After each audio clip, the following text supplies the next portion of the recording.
to get you all to kind of elevate in every single area of your lives. For me, most of the work that I do is centered on awareness and how we tie that self-awareness into discovering what our purpose is. And if you've been following me on social media, you know that I give all the glory to God. And though this is not that kind of event, it's important for me to make sure that I bring God into every space that I'm in, because if it wasn't for God, this would not be happening. So thank you guys for showing up. Thank you to my amazing panelists who all said yes without any hesitation when I asked. And the goal for today really is to give you all the tools, resources, and answers to the questions that you have been having when it comes to your career, when it comes to your brand, to your image, to the services that you provide, and whatever area, whatever industry you're in.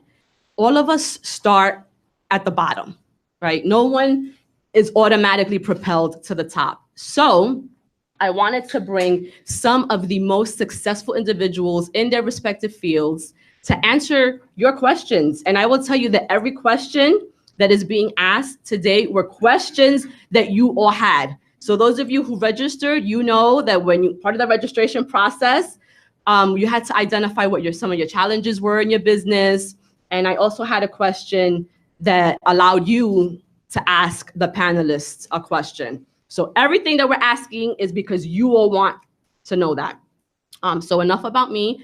I am going to start this way. I want each of my panelists to take a few minutes and just introduce yourselves. Let them know what you do, what your area of expertise is in. You can share as much or as little as possible, but no, the more you share, the more helpful it is for them.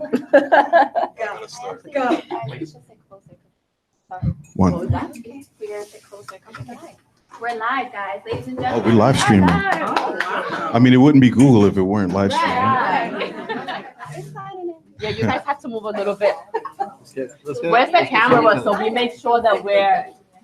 How about we kind of like... Yeah, that sounds Go out? Okay, perfect. Yes. And one of us is gonna be. I'll make sure. I'm gonna sit on Nancy's lap. Let's just get closer. Let's hug.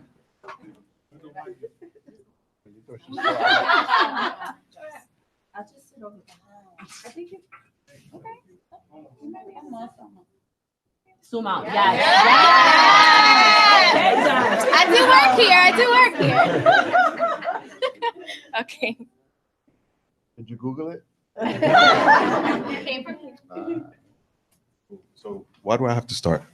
Because you're first. You sat there. Right. So, hi, everybody. My name is Jason Rosario. I am a born and raised New Yorker of Dominican descent. My family is from Santo Domingo, but I was born and raised between the Bronx and Washington Heights, like most Dominicans have.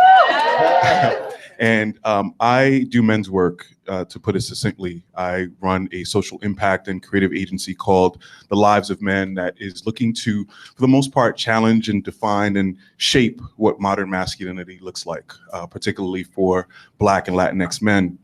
I also executive produced and hosted a show on Yahoo News called Dear Men that further explores this conversation. So I had interviews with Swiss Beats and Kevin Love and some other folks around this conversation that is, I think, so important. And one of the things that I'm really proud about in doing this work and why I said yes with no hesitation was because my work is intentionally intersectional and is intentionally inclusive of not just the female voices in our lives, but the fullest representation of masculinity, right? Embracing the LGBTQ community, for example. So thank you for having me. I'm incredibly honored to be here, and let's get going. Yes.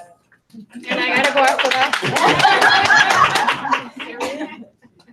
Okay, first of all, I'm gonna say what we're not gonna do is minimize our greatness. Well, in that case. All right, so show up and show out. There you go. My name is Rocio Castro. Where am I from? I'm from Connecticut. Anyone from Connecticut here? Okay. But I guess I can say I'm a New Yorker. I've been here 17 years, and I have a new baby. She's so cute. She's the best, right, Neil? Yes. And Diana. No, so what do? I actually have been consulting the last 2 years. I quit my job 2 years ago. A very affluent executive job, but we'll get into that in the Q&A. Can you say like what you've done and where you work? I Like, no, because we I need know the to. story. We need to know. All right, so I used to work for Ellen DeGeneres and I quit because being Ellen is different than working for Ellen. If you get what I'm saying. No, so I've worked with celebrities my whole career, really. I started my career with Puff, and then I worked with Jay, and Puff Daddy, Jay-Z. who else? Justin. I've been at Nike. I've been at a bunch of places, but right, Jason. So no, what I specialize in is building brands from the ground up. So from A to Z, from ideation to implementation, from you want to start a brand, what it takes from a legal perspective to a creative perspective. And then I venture into something called licensing, which really works for the more established artists or people. For instance, if you go to a furniture store and you see, I'll use Ellen Furniture, she obviously doesn't make that furniture, but my job is to find the right partners to make that furniture for her. So I have a very interesting skill set in the sense of like, I really touch every part of the business. And that's what I love to do. So not recently, but in the last 2 years, I've started consulting on my own and really venturing out into a new world, which is touching new people, so smaller businesses, which I'm really excited about. I'm still working with larger names, but for me, being more creative and touching into the digital space is what gets me really excited. That's me. And then there's me after those two. And you great too. So. Talk about it. Google. Right. Hi, everyone. I'm Jessica Martinez, for those of you who don't know me. I am actually the only program coordinator here at Google for the diversity and inclusion team. Yes. I am of Dominican descent, born and raised in the projects across the street. So talk about life doing a 180. All right, I had no idea. So a little bit about myself. Oh, wait, I'm also the program manager for the Fierce Women. Thank you. Okay. Yes. Okay. I am the only other person on the team, so that's an honor. Yes, well, besides my sister. Oh, and Diana, girl, you know. I'm the honorary person. Right. Give them ideas, they do the work. Right. So a little bit about me. So my journey here at Google started actually as a receptionist. And shout out to my sister Lisa in the back, because she's a receptionist. She's following my footsteps. But all that to say that I was always driven by fairness and diversity. And one thing about me is that, being of a sibling with two different, skin colors and stuff, I knew that colorism was a really prominent issue in our community. And so what I wanted to do was use my privilege as a voice to make sure that our people are being heard, and that while I'm in these rooms, y'all know that I'm representing you guys. Yes. And so with that being said, when I started off at Google, I would volunteer at events. Shout out to Lucy Pinto. She should be here shortly. But I started by volunteering at her events. And so she was the head of the Hispanic community organization here at Google. And I just started to volunteer and network and get to know people on a one-on-one basis. And we all collectively just realized like the representation of our people is missing here. And so how can we show up as our authentic self? Because I am also from the Bronx, right? So the Bronx me sale a veces. So, yeah, all of it, a little bit of everything. But just making sure that like we are represented. So part of my core role here is to make sure that when we partner with people, we're making sure that we're actually catering to our community, and not only on a statistical basis, like, oh, well, Google hired 18% Black people or like 36% Hispanics, but making sure that when it comes to technology, we're giving these resources out to the community. Basic coding, right? A lot of our young kids don't realize that they have so much to offer by learning how to code. And so I work closely with the Accelerate with Google program here, which we actually do outreach work to these direct communities and show these kids of color how to code. And then I'm, again, the program manager of the Fierce Women. So, one of mine and Nancy's goal is to make sure that not only women, but everyone in the community feels empowered and understands that everything you need to succeed is right here. It's not about what family you were born to, how you look. It's not about any of that. And so I'm so honored to be here. Thank you all for coming. I'm excited. So can we really clap it up for Google? Because this is like the 5th event I hosted or been involved in that includes many different voices and many different shades. My name is George Torres. I love Latino culture. I was very frustrated as a youth because it wasn't included in a lot of the books, the textbooks that I had to base my studies on. So I created a website in 1997 called sofritoforyoursoul.com to be able to share our stories. Is it? Yeah. Okay. I'm sorry. That has La mega se pega. So I own an agency called Sofrito Media Group, and what I do is I help cultivate voices in the community. I help people elevate to different levels when it comes to their branding. Most importantly, I've worked across the gamut with artists and performers and like people who are just on the grassroots that normally wouldn't have a chance since the internet. And I worked with companies like Toyota, Prudential, Wells Fargo, Microsoft, etc. So I have a very wide range of expertise in that regard, but always focused on voices of color, right? One of the things that I've recently done is I've actually gone on sabbatical. I'm only doing speaking engagements and hosting for right now, but I decided to join JetBlue, which was one of my clients, as a flight attendant so that I can get around the country and I could do more social impact work. So that's kind of where I'm at right now. So I'm on the legacy lap right now. Very fortunate that my kids are actually grown and out of college and everything. So I'm just like, I'm on that lap right now.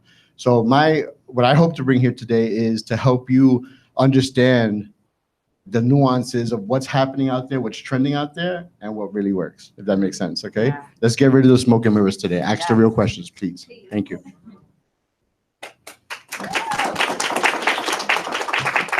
Hello, everybody. My name is Melanie Santos. Where do I start? Lord. I am a creative at heart. I have a very big love for all types of creativities in all forms. Hey, girl. One of my girls. I graduated from the College of Mount St. Vincent with a degree in marketing and communications.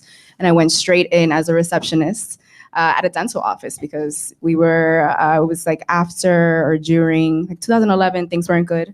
I was like, you know what, I need to pay my loans. So I'm gonna get in where I can get in and then create a position for myself. And that's exactly what I did. I realized that the marketing at that office was terrible. So I spoke to my manager. I was like, listen, let me try this. Let me see if I can have new patients, connect with new patients so they can come into the office. Long story short, I was there for 4 years as their communications manager. I trained many people there. And it was there where I was also in my early 20s, so I came across anxiety and depression again. I've been struggling with anxiety and depression for over 12 years, and I took to creativity as a form of healing. So I started my first blog. Shout out to blogging. I started my first blog in 2013 on Tumblr. Anybody remember Tumblr? Yes. Yeah, on Tumblr. So I was very private in person because, mental health wasn't something that was ever spoken about in my family. I am Cuban and Dominican, so very, very hush-hush about all that. So I really took to the internet to tell my story and to connect with other people who were also suffering because I was suffering then with the same things that I was going through. And that little blog grew and grew and grew, and I really started to create a community. There was a point where I had a really bad breakdown, really detrimental breakdown, and I was like, listen, what do I do? Do I stop this altogether, or do I really take this as an opportunity, as a platform to speak about the things that are going on here and to empower other people to take care of themselves? Because I was also starting therapy for the first time. I was in a brand new level of my life as a 20-something. And I did, and I took on melalomode.com, which is what it was back then. Eventually, I became a mother. I got married. I healed a very tumultuous relationship with my now husband. I found different means for healing, not only my mental health, but also my physical health and my spiritual health. Everything that I do now has a spiritual basis, much like Nancy says. And now I am the entrepreneur behind Melanie Santos. Next month, I'll be celebrating 1 year on my own. Thank you. I ended up quitting an 8+ year career in communications because I realized that I could use those skills for myself and I could really uplift the people that I really wanted to uplift. So I left behind an 8+ year career in healthcare marketing, which I absolutely loved. But again, I wasn't being allowed the tools to uplift the people the way that I felt people needed to be uplifted. Uplift my community of Washington Heights, uplift, the boroughs. So I said, you know what? Gracefully, I bow out. So now all those people that looked at me left now are checking for me, and they see me at Google, and they see me at Squarespace, and they see me at WeWork and all these different places where I now speak about all these beautiful things: mental health, physical health, spiritual health, identity. And it's been a great ride. I'm really grateful to be here, talk about blogging, talk about marketing, talk about identity, talk about personal branding. So I do that. And also on the side, everybody needs a side hustle. This is New York City, it's expensive. I am a front-end web developer, also helping women of color develop their brands. So, yeah. So those of you that need to get your websites up, Hi, I'm Maribel Rivera. I am of Puerto Rican descent, with both my parents still in Puerto Rico. And so up until 6 years ago, I worked in sales and marketing for a long time. And then 6 years ago, after working for a very misogynist person, I decided to I got up, walked out of the office, and quit my job. And because of a great social network that I had created, the next day I had my first client. I built my own business. 6 years later, I still have my business. What I do is I help brands. I help build companies. I am either an enhancement to their current marketing teams, or I'm a fractional CMO. And what that means is I come in as their chief marketing officer, help them build strategies, help them put marketing campaigns in place, or I run their full marketing department for them. In addition to doing that, I am also very heavy into social responsibility. I am a mentor at the Coalition for the Homeless on their First Step program, which helps women who are homeless. Most of them are minorities or from underserved communities, so they get back into the workplace. And I speak there frequently, thanks to a network of women that have brought me in to do that. And as well as I sit on the board of Life Preservers Project, which is an anti-human trafficking nonprofit run out of New York City. We have over, and Nancy recently featured us on the podcast and we were also on the float during the Puerto Rican Day Parade, thanks to Capicu. Right now in New York City, we have over 300 women who have been trafficked. That doesn't even let you know how many of them, how many children or how many LGBTQ members have been trafficked in New York City. It's 300 just in women alone. And some of those, some of them are the age of 11 or up. So just to share with you some of the work that we do. And I have to say, Jahani here is also on the board, so he helps us with that. On the side, what do? In addition to all of that. In addition to all of that, I am a mom. I have 2 sons. I have also raised my niece, and I have 6 boys that I've also raised who at one time or another found themselves in a hard place. So I have a very large family and very extended large family. So those are the things that I do, and that's who I am. So I want to highlight something that every single one of them said, and it's the importance of networking and how they were or have been able to tap in to their existing network in order to get their next opportunity. And so, as you all sit here today, I want you to think about your own networks and how you're probably not making the best use out of your networks, right? Either you're being quiet about what you want to do, or you're not connecting in the way that you should. But I want you guys to be bold. I really want you to start believing, as Jess said, that you have everything that you need within yourself already, that you don't have to get anything.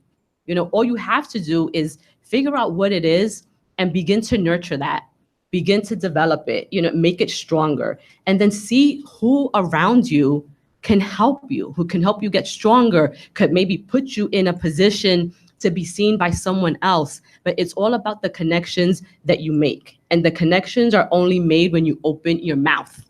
You have to speak. You have to be vocal about what it is that you want.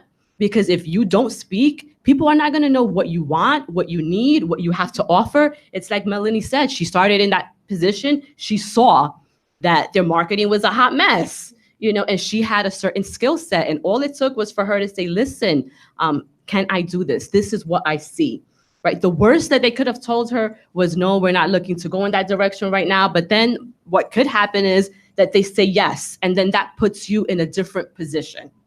So if you're taking notes, jot that down. You have to be vocal about what you want. You can't be shy about it. It might scare you to go and ask, but so what? What's the worst that could happen?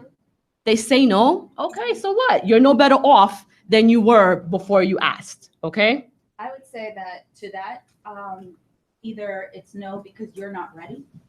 Right. No because you're not ready, or no because they're not ready for you. Yes. So it's one or the other. Right. And that's what you have to figure out. So we're going to get right into the questions. And because we're talking a lot about networking, I'm going to start with you, Jason. What are some of the best networking techniques that have worked for you?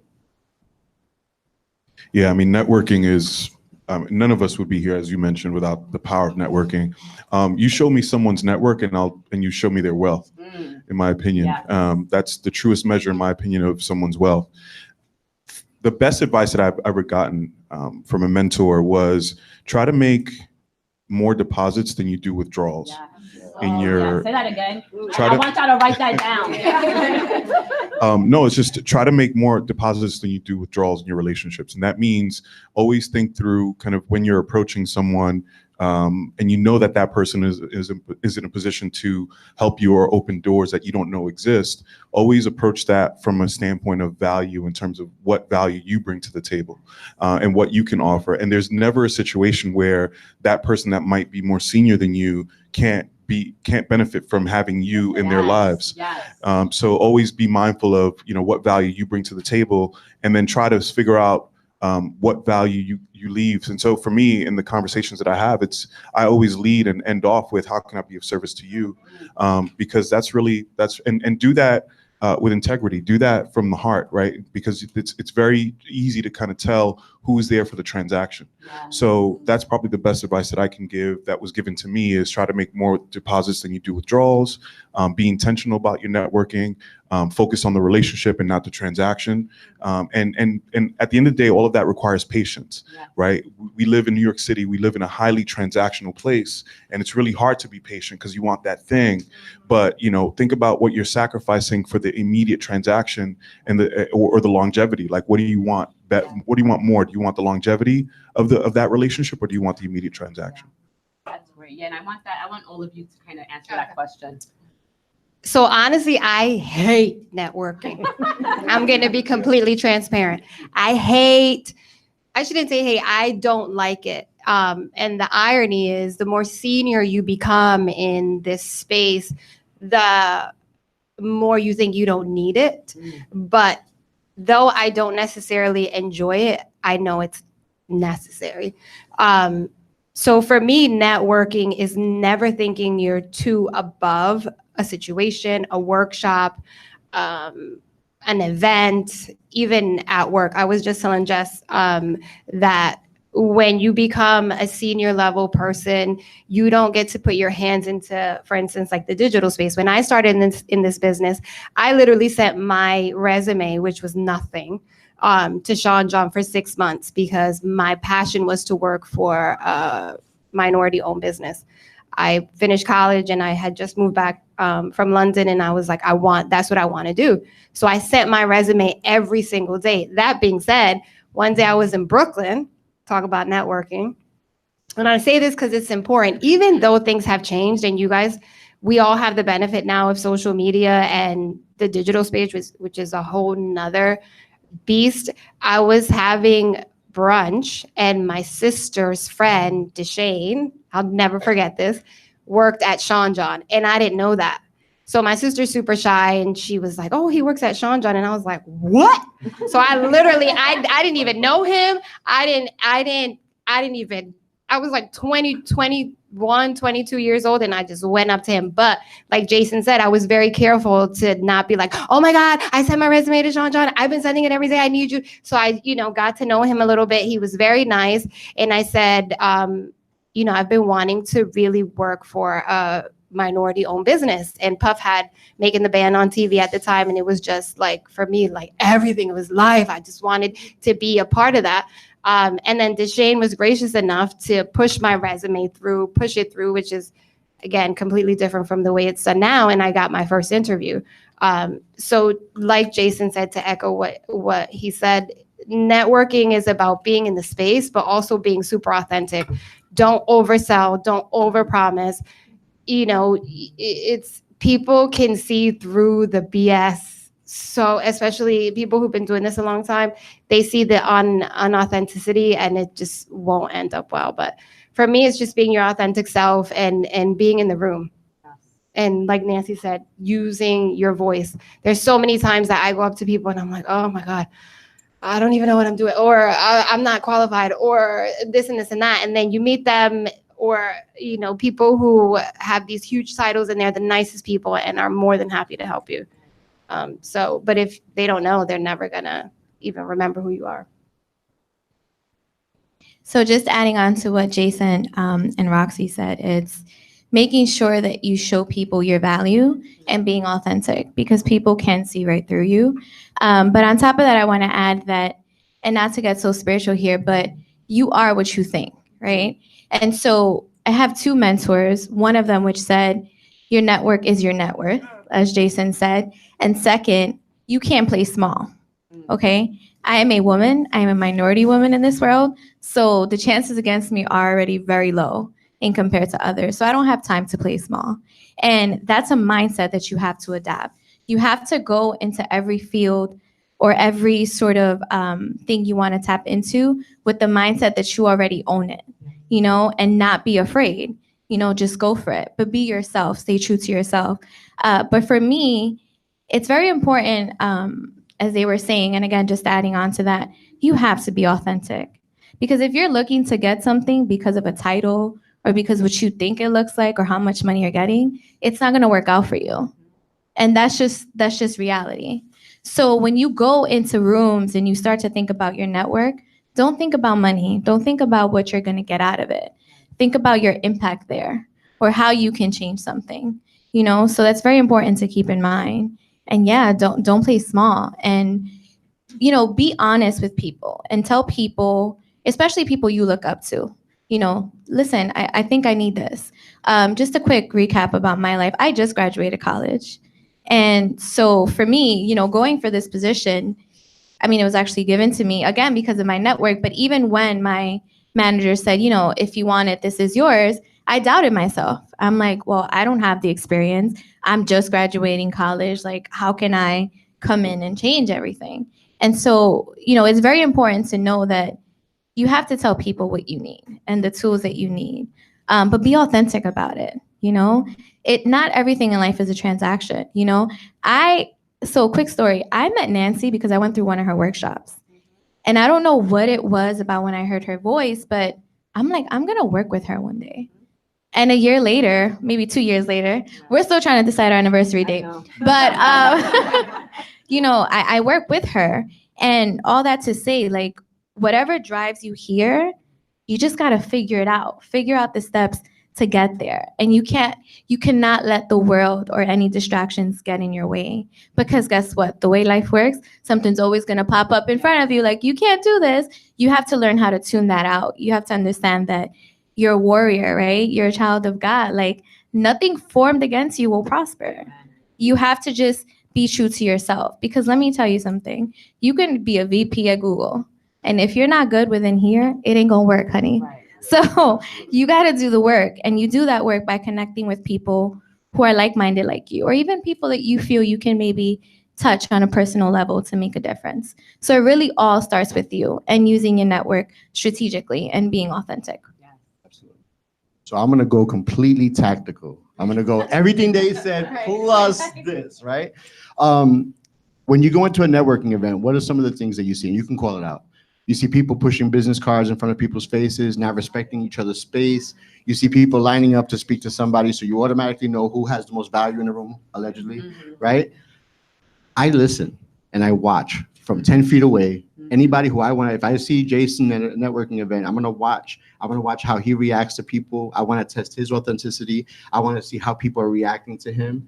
I want to see what people say after they walk away from him. You know, like I look at that very carefully, and I very seldom, unless I'm fanboying Melanie, I walk over to somebody and really initially I just kind of introduce myself. I kind of wait to everybody, because everybody's doing it, right? You don't want to go into the mix. You don't want to just be a part of a gray area, right?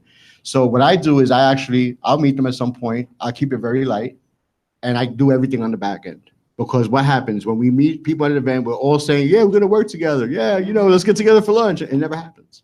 You know, unless you really, really want to connect with that person. There are people who fall by the wayside. So what I do is I make it very light. And then in my follow-up, I have a technique. So I'm going to share it with you. It's just some goal with you, right? So if I meet somebody on a Thursday or Friday, Saturday, right? I'm not going to follow up with you on Monday because Monday you're busy. You're getting back in the office. I'm going to follow up with you Tuesday or Wednesday after everybody else has sent their initial emails and their pitches and whatever they want to try to do with you. And I'm just going to reach out and say hi, connect with you on whatever level I think I need to connect with you. And then just try to see if we can have a face-to-face meeting. I'm really big on communication in terms of being human. You know, making it more than it's transactional, making it more about what kind of things do we align on and how can we help each other. That's really like what it is. And it's not transactional. It's not like, okay, Jason, I want this from you and I'm going to give you that. It's like, listen, this is what I have access to. And that's how I met Nancy. I mean, me and Nancy have an amazing story we could tell you another time, but that's how it is, right? So I'm really, I just step back, I listen, I learn what I need to learn about people. And then I come back and I try to see if that matches up. Because that's the other thing, right? When you're, I got this support, and I got this, and whatever. And then when you meet them, they're like, I don't have a budget, and business is slow. So it's very crazy because when they go into the networking mode, everybody has everything. Everybody's popping. Everybody's like, I'm on top of my game. But when you talk to them about money, it's like, wow. You know, I'm in my bootstrapping phase, whatever. So just like really just listen and watch people and then see if what you see in person matches up with what you've seen online and what you were attracted to in the first place. Can I just add a quick Yes. Yeah. Stay away from those people that tell you, yo, let's build, let's connect. Don't take my answer. I'm sorry. Let me pick your brain. So to add to what Jason said, since they already literally said everything that I was going to say, I was going to give the don'ts because I get a lot of emails, DMs, stay out of people's DMs, DMs and even texts. I don't know how people get my number. Anyway, don'ts. So things that bother me as a creator, right? Because our time is also valuable. And even when it comes to networking, if I meet somebody at an event, I don't usually give my phone number unless it's like, yes, we're going to meet on X date at this time. And this is what we're going to talk about because we do have something to give to each other. If you're asking something of someone and you don't have anything, it's okay to not really have pinpointed what you have to give, what kind of value you can offer someone, but then also don't turn around when they charge you. Right. Okay. So I have a lot of people who come up to me, hey, how do you start blogging is a big question. How did you get started? How do you find the bravery to be so vulnerable when you write or speak or whatever? And that's fine.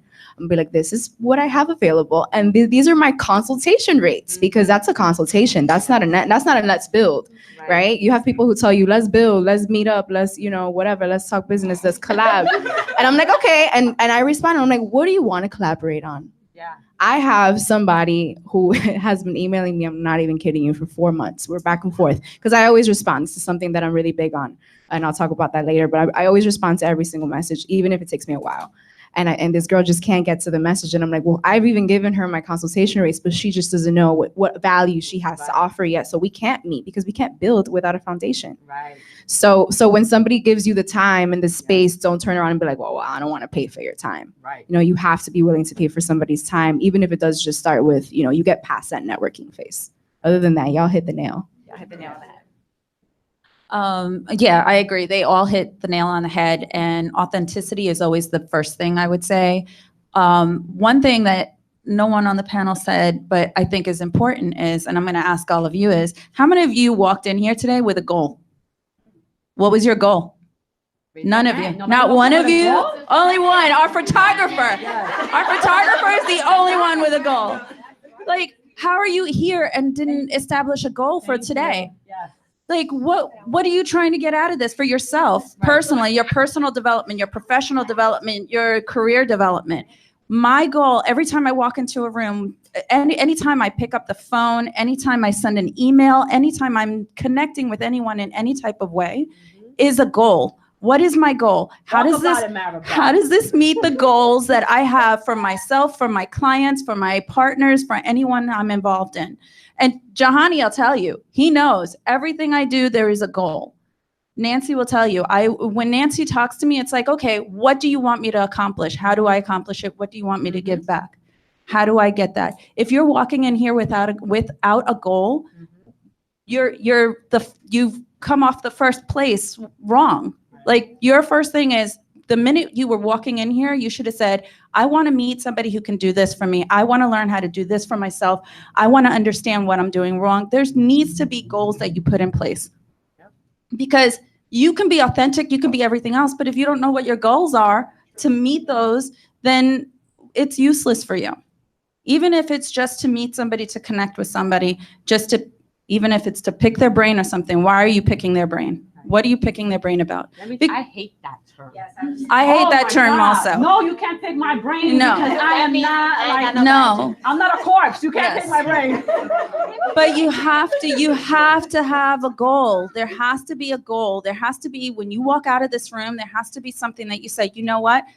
Checked. My goal is accomplished. Or you know what? I'm on my way to meeting that goal. What about if you weren't sure what your goal was, but you just knew you had to be in the room just to be in it? Be mindful of what That you was bring the to goal. it. Yeah. Yes. Like, what is your value then? Yeah. If you don't know what you want out of it, then what can you bring to it? Exactly. You just want to be in the room, but why did you want to be in the room? Right.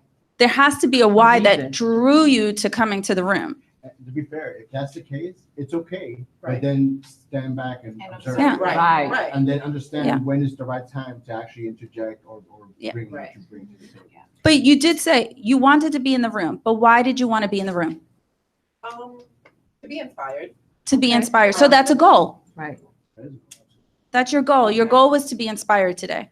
So at the end of the day, if we haven't inspired you, we haven't helped you achieve your goal. Right. And that's what you have to walk away with. Did they inspire me? And are we authentic enough? Did we help you, to give you the techniques, the tactics, the things the don'ts that you should be doing? All of those are things that you're going to walk away with. So if we haven't achieved that, then you haven't met your goal.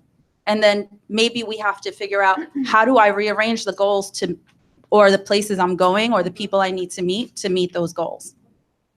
Thank you. And I just want to say too, I find that what happens is we think goal has to be like this mega, No. and we're constantly putting pressure that if it's not big enough, it's not a goal. And because we live in such a fast-paced society and social media, and even if you're the most confident human being, like Jess said, like when I started in this game, I couldn't wear my hair curly, I couldn't wear a red lip, I couldn't wear hoop earrings to an interview. I get chills. I've had so much put up against me just because I'm a Latin woman who's smart. The minute you walk in the room, you're intimidating. Right. Period. So don't get caught up in my goal needs to be mega. Your goal could be, you know what? I want to be affiliated with these like-minded people. I want to be in a space where I know I'm going to learn something. Yeah. I may not know what I'm going to come out with, but you're like, I fuck with, sorry. I fuck with Nancy. She's dope. She's powerful. Exactly. If she's putting her name on this, I'm gonna meet someone or I'm gonna learn something by being in Yeah. this space. Or it could be, Don't put so much pressure on Okay. goal. it could be something as small as, I want to know what Jason's reading. I want to know what Roxy's writing about. I want to know what blogs or books or where are they going? What places are they going? So goals can be simple like that.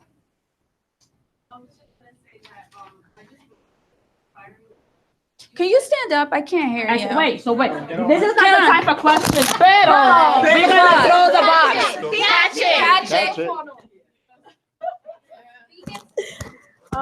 And I know Nancy doesn't like Q&A all between, but I like interactivity. This is so cool. Oh, okay. Sorry.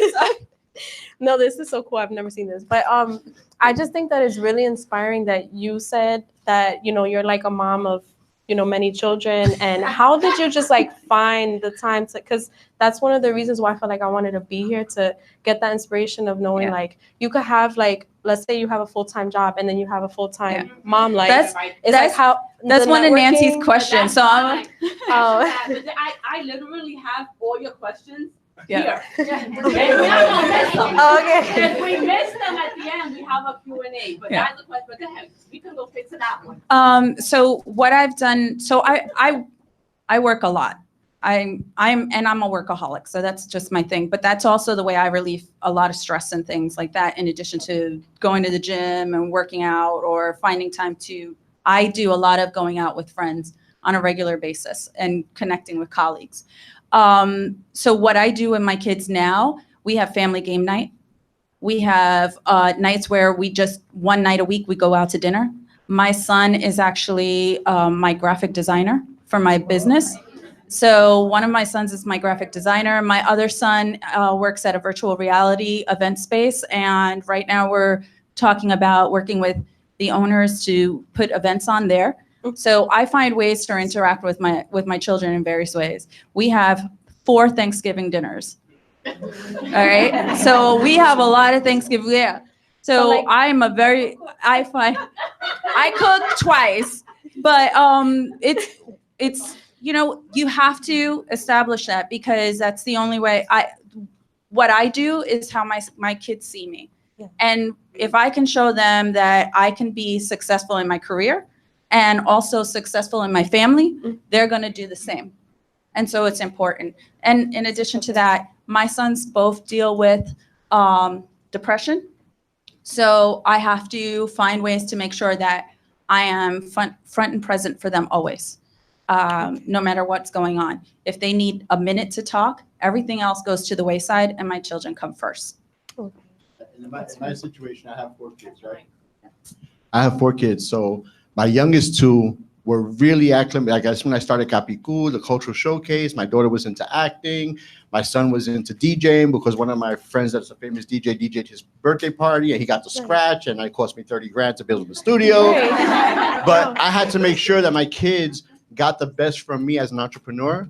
So my son was actually executive producing my podcast at 11 years old. He was working the boards. He was actually doing music selection. He was actually learning how to do that. When he went to college, like the professor literally said, like, I just got to give him a paper because he's coming into college with 9 years experience. So my son today, I'm so happy. This is the first time I'm saying this publicly. My daughter's acting actively, and she is a Chanel makeup artist at Nordstrom. So go check her out, Angelica. At the new one, yeah, she's at the flagship. She's been working there since high school. She's been working there since high school. I got you. But, yeah. So my son became a DJ. He started a band that performs in SOBs like once a month. But he actually went to a company called Pyrotech for his internship, and he did the Grammys. He did fireworks for the Grammys like 2 or 3 years in a row. He got a full-time position. He just made Master Pyrotechnic, and he is Anuel AA's fireworks guy. Wow. So any concert you see online, all those viral videos, that's my son pulling the string on those. So it's pretty dope. But it was because they were involved in the business, and I actually gave them a really deep dive into their allowance. Literally had like FICA and taxes and just to teach them about money, you know. So I want Melanie to answer this. Thank you, because I was about to say my kids too. So I would love for her to executive produce my YouTube videos and everything that I do, but she's 2. So I really, I just started. So part of like my finding my brand and rebranding, I decided to separate my family brand from what I do personally on a wellness basis, just because I didn't want my audiences to feel confused, or I wanted to be able to serve fully 2 different ways.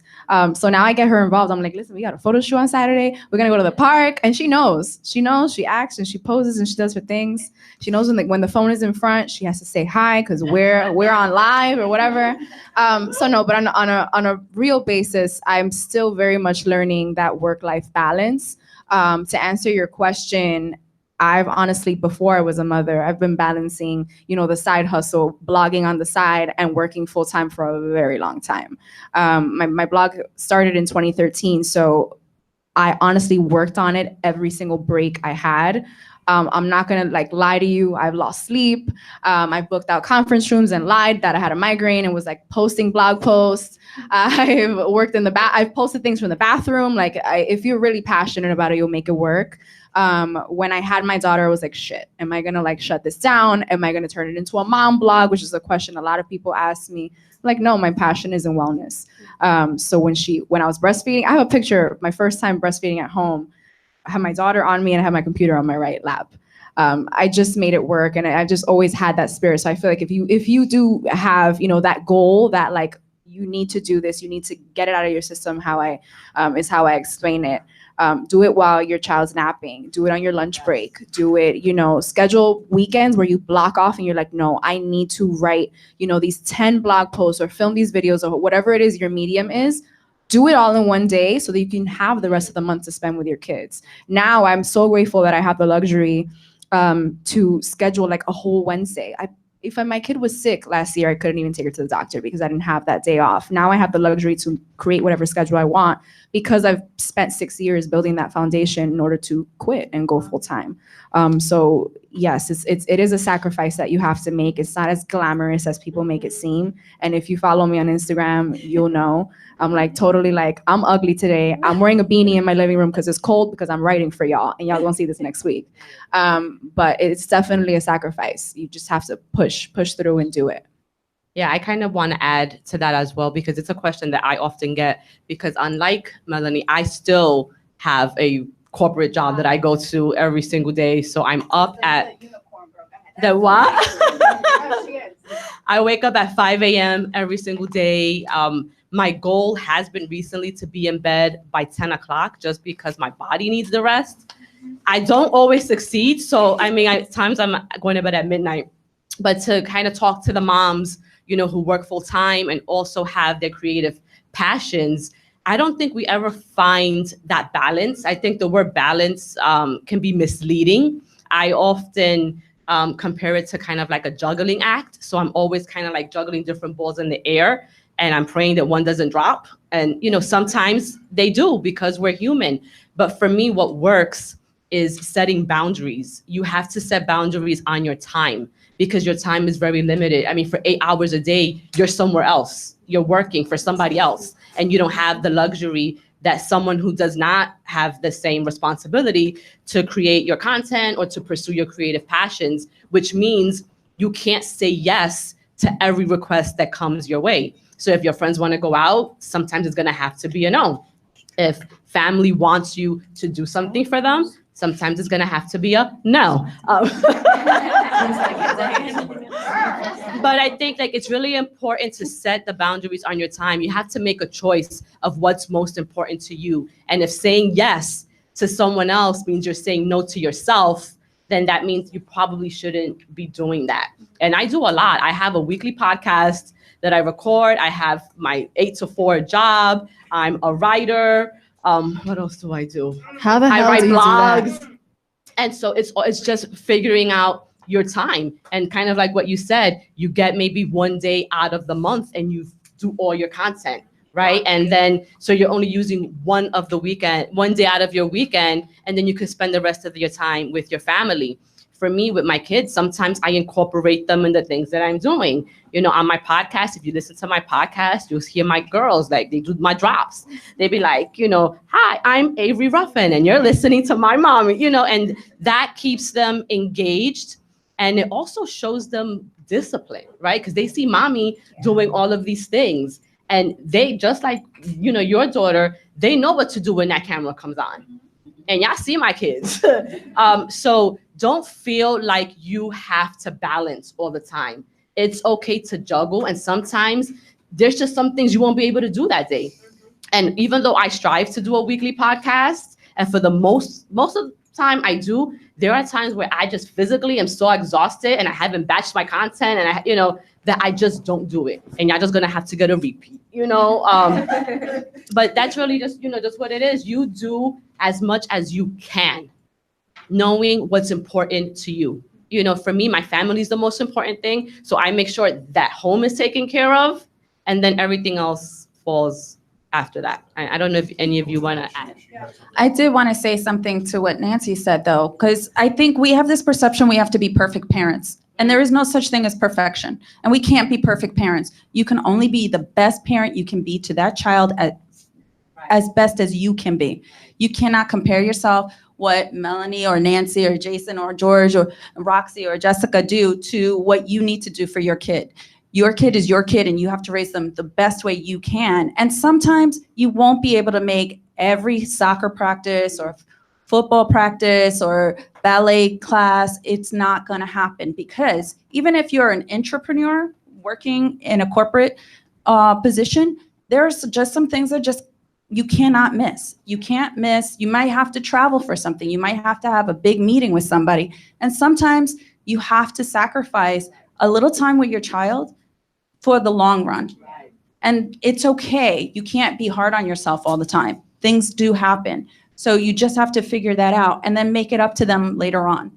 Or there's some times where you just have to say, if somebody tells you at 4:30 they want to have a meeting with you at 5:45, no, I can't. I have a prior engagement. It works both ways. And it's okay. We cannot be perfect at everything all the time. Yeah, I just wanted to, this just came to me because Roxy just asked me as you were speaking if I have a child, and I do. I have a 17-year-old daughter that's a freshman at Binghamton, and full ride, by the way. But so what that brought to me was that I'm going to say this because I know that there's probably 98% of women in this room.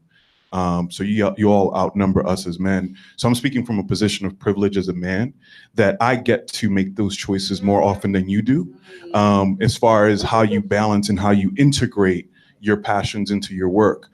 So what I'm about to say is by no means, I hope it's not taken as a chauvinistic comment, but what I want to say is, I don't believe in balance. I don't think it exists. I believe in integration, so work-life integration. So to the extent that you can and are able to bring your passions into your daily life and integrate, as you did with your children, the way you all do, I think that's the truest purpose, right? Like if you can find a way to do that, that's your goal. That's what you should be striving for. And if you have a job that doesn't allow that, then perhaps you might be in the wrong job. Right. And then that might just be a deeper question that you have to answer for yourself in terms of, is my career conducive to the life that I want to live? I just wanted, because probably different from a few people up here, I strongly believe in the power of having a full-time job. This is the first time I kind of stepped out on my own for personal reasons, but I've had my side business, my consulting company, for probably like 12 years.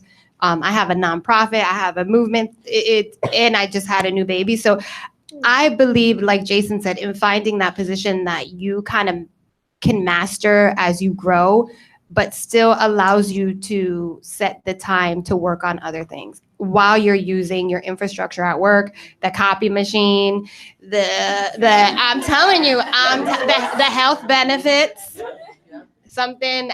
2 years on my own, them benefits are serious. So I strongly believe if you can find something that drives you and pays you a consistent salary, because that side hustle, they don't call it a hustle for nothing. Like I just closed a deal. I'm not going to see a check for probably 90 days. I have a new baby, thank God for my husband, but it can take a toll on you. So again, time management. My daughter's 8 months, and I think it was at like 5 months where I was like, okay, this is how it's going to work. And it really becomes carving out time for everything, and a lot of late nights, early morning. She's going to be up. So it's kind of, for me, it was, I knew I had to sleep train her. I knew I had to get her on a schedule so I can get me on a schedule, because I feel schedules are super healthy for her, but also for me as her mom to not go insane. I need to be able to work out. I need to be able to have calls. And I found myself at that 6-month period of like, I need adult interaction. Like, this is not going to work. You know what I mean? So it was like, you either going to carve out this time or you're going to go crazy. So for may be different from typical entrepreneurs. I strongly believe if you find that job that's amazing and the benefits and that copy machine is going and you get email in between, you know how much it is to print copies? I'm saying, just saying. So I'm going to shift this a little bit because a lot of talk has been around the entrepreneurial space, but I understand that there are people here who might not be entrepreneurs and are still working, corporate jobs. So this question is for Jess. As a business professional, how do you find balance between being of service, the work that you do here, and also pursuing your creative passions? How are you able to kind of, like Jason said, integrate all of that? So I realize I'm the only non-parent here and non-entrepreneur. Right, talk about D&I, right? I'm here. But all that to say, even though I'm not a mom and I don't have my own business, I just graduated college. I paid out of pocket, my full self. So managing school and work for me, my boyfriend could tell you, it was almost depressing. Like, I was exhausted. But for me, it's always keeping in mind your goal, right? Because you know that there is a finish line. Maybe being a parent, there isn't until they're 18. But in terms of having a goal, there is, right? Even then, I'm there's really no finish line. But it's really all about making sure that you remember your goal in everything that you do. And also for me, I know that eventually I want to be a business owner. But what I did is I do my research, right? And so the Fierce Woman was one business and one nonprofit that I was I fit here. So if you don't know exactly what you want to do yet, that's fine. You just have to surround yourself with people that are maybe doing something that you may want to do and just talk to them and try to finagle your ways in those spaces. Even here at Google, I had no idea 3 years ago I wanted to do D&I. And it just happened by me networking. So it's important to keep your goal and also know that, you have to keep some sort of balance to an extent, but also don't put that pressure on yourself. Like Roxy said, don't be I'm going to aim for the stars right away. It's okay to study. That's what mentors are for, right? That's what friends are for. You learn through other people. It's very important to learn through other people.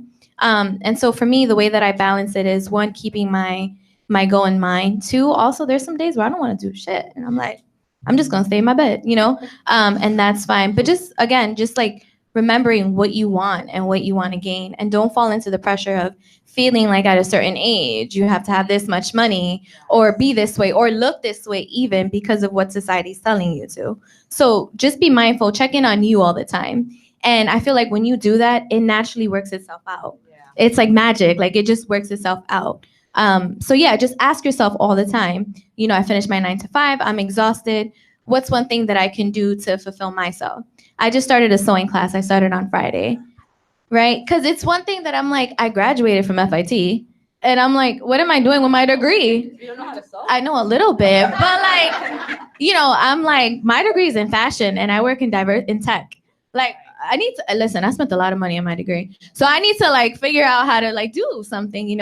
I just recently asked Michelle. Michelle's a fashion designer, and I'm hey, girl, you got the talents. Let's work, But it's all about really just asking yourself, what do you want to do, and who you can connect with, again, on an authentic level, and how are you going to elevate yourself? And from there, I promise it works out. Okay. So I want to talk a little bit. Because this is a branding, digital marketing event. And I don't know if we talked enough about that. So this next question is really about, what can individuals do to really set themselves apart in whatever they're doing, or whatever industry that they're in, whether they're entrepreneurs, whether they're content creators, whether they're in the corporate space? What are some things that individuals can do to really stand out? And I'll start over here, and then we'll kind of go back that way.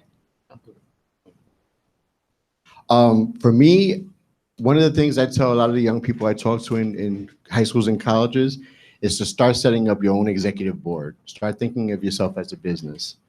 Also understand that once you get into the social media realm, you need to become a publisher. You need to think like a magazine. I do an exercise with some of my clients where we grab a magazine, and I tell them that whatever their content, whatever they want to create content about, that they look at a magazine and how a magazine presents it, that front cover, and they model that for the month and create content calendars that do that. I believe in being omnipresent in the space of what your career is. So if you're an engineer and there's a lot of advances in 3D printing and engineering, you need to be talking about that, sharing content. You don't have to create the content if you're not an expert, but share the content and engage in dialogue in the right spaces.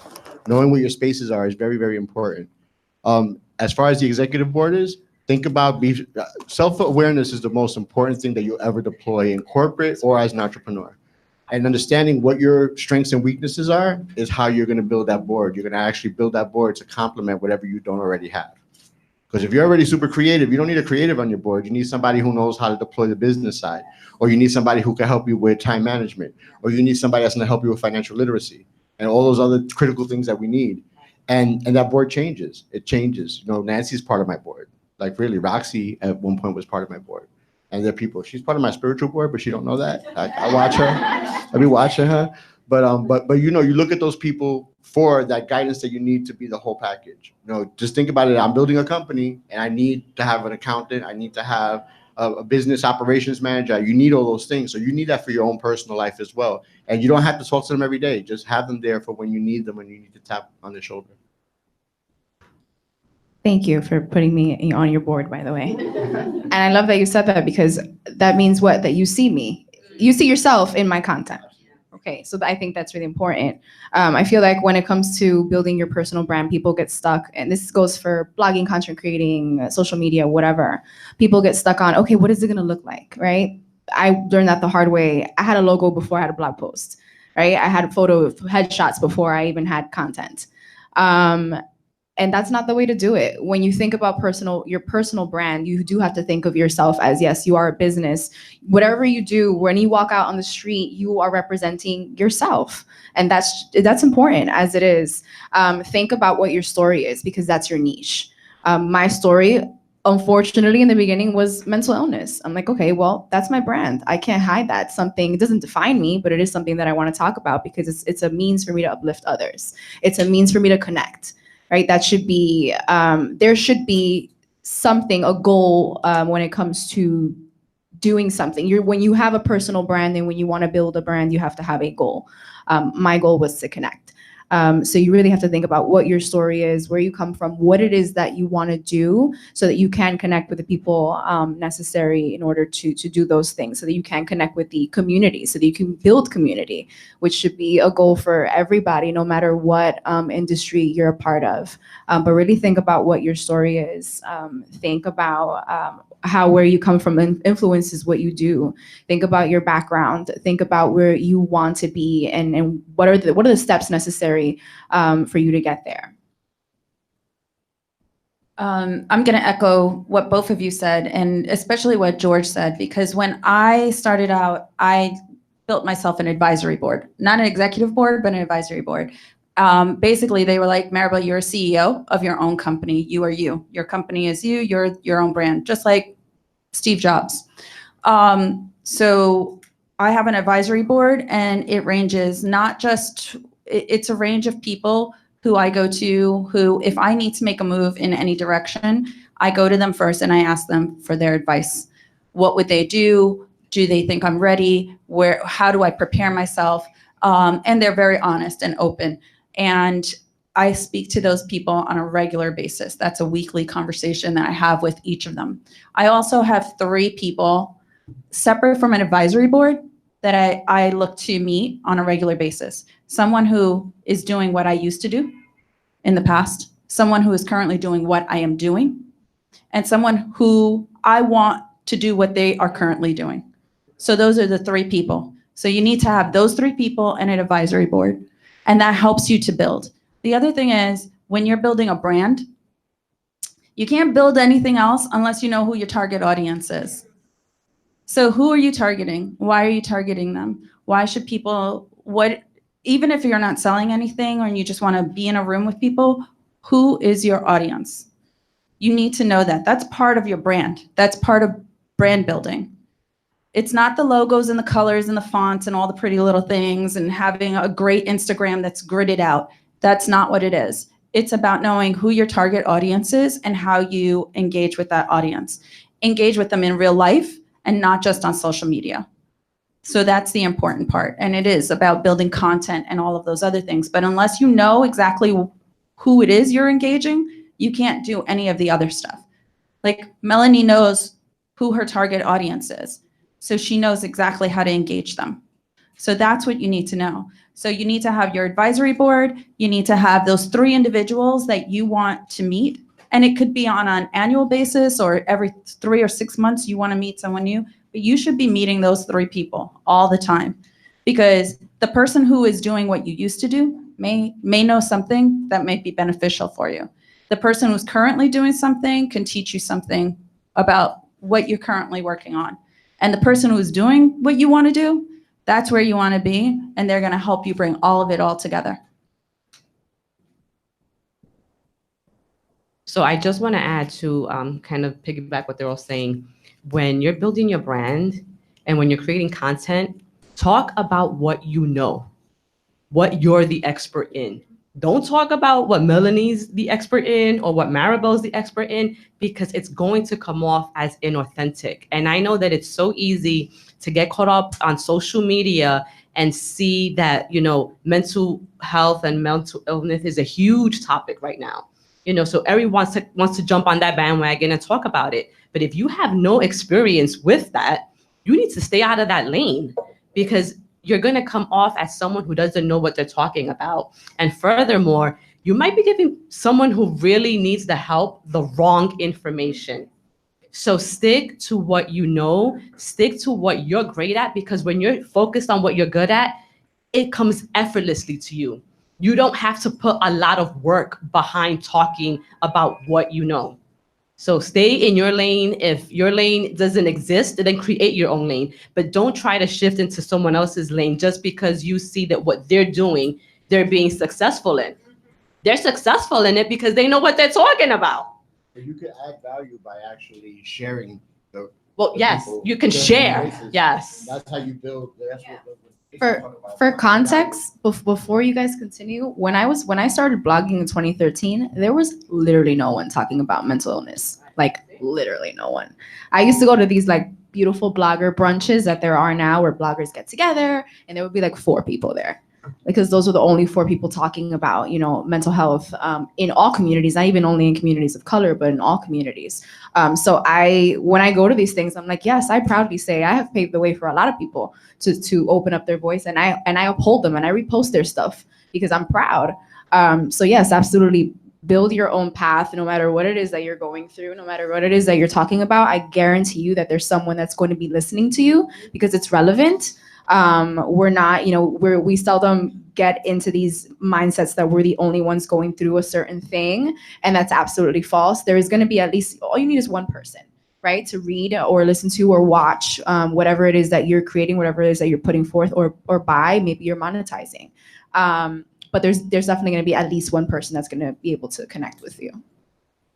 I think it's also knowing what you don't know. So for me personally, like I noted, I've been in this industry probably 18 years, or in the entertainment space, the fashion space, and the digital space has grown so fast that you can't, for myself, as you grow in your career, you can't possibly touch upon what's happening in the digital space. So I've made it a personal goal for me that I know I'm a branding expert. I know I can take brands to the next level, but what I don't know is the intricacies of the digital space, of social media, of websites. Like when I was buying media, it was buying a banner on a website or reaching out to Google, or on Yahoo or Facebook. So it's changed so much. So what I've started doing is attending workshops that specialize with people in the digital space, or signing up for online courses, or reaching out to friends who I know from the past or who I know specialize in the digital space, and just saying, let's grab coffee. I want to know, I want to pick your brain. I want to pick your brain, but I always feel like I always bring something to the table. And for instance, if someone was to tell me, Rox, I just want to pick your brain, I'm cool. But guess what? I'm expecting you to pay for lunch. Yes. You know what I mean? Yes. A little thing, like to me, little things like that go a long way. Like I'm going to reach out. No, that's fine. But for me, I don't mind that. I don't mind someone like, how do I do? I'm not saying I can offer you a job. I'm not saying that I have an answer, but I have insight as to what's worked for me and what hasn't. So with networking and with having a network of people, I'm able to reach out to someone and say, girl, I know you're killing it in the digital space. I just want to meet with you. Guess what? She sent me what her fees are, and this is my homie. And I'm like, cool, I'm down. Pay your friends. That's right. I'm like, creatives need to pay bills, and I respect that. So even though that's my homie, Alicia Smalls, which he knows from Scotch Porter, we met and she gave me, 2 hours. She charged me for an hour. I still paid her for 2 hours. So it's about, for me personally, it's about not being intimidated by what you don't know. Like, don't be afraid to say, girl, for me, social, digital is Facebook and Instagram. I don't know nothing else. But ask me in 6 months and I'll know. So my advice is a little bit contrarian because we're talking about digital media and marketing, brand building. But someone once told me that if you don't have a brand or a business outside of social media, then you don't have a business. So the advice that I'm going to offer that was given to me was that you have to try to build a business outside of social media and then use social media to amplify it and to enhance it. Because what happened? Yeah, and I know it's hard. Yeah, there's nothing behind it, and that's hard to do because you can wake up tomorrow and say I want to own a hair salon, open up an Instagram page, post a couple photos, and now you got a hair salon in your mind, but that's not a business. And then also what,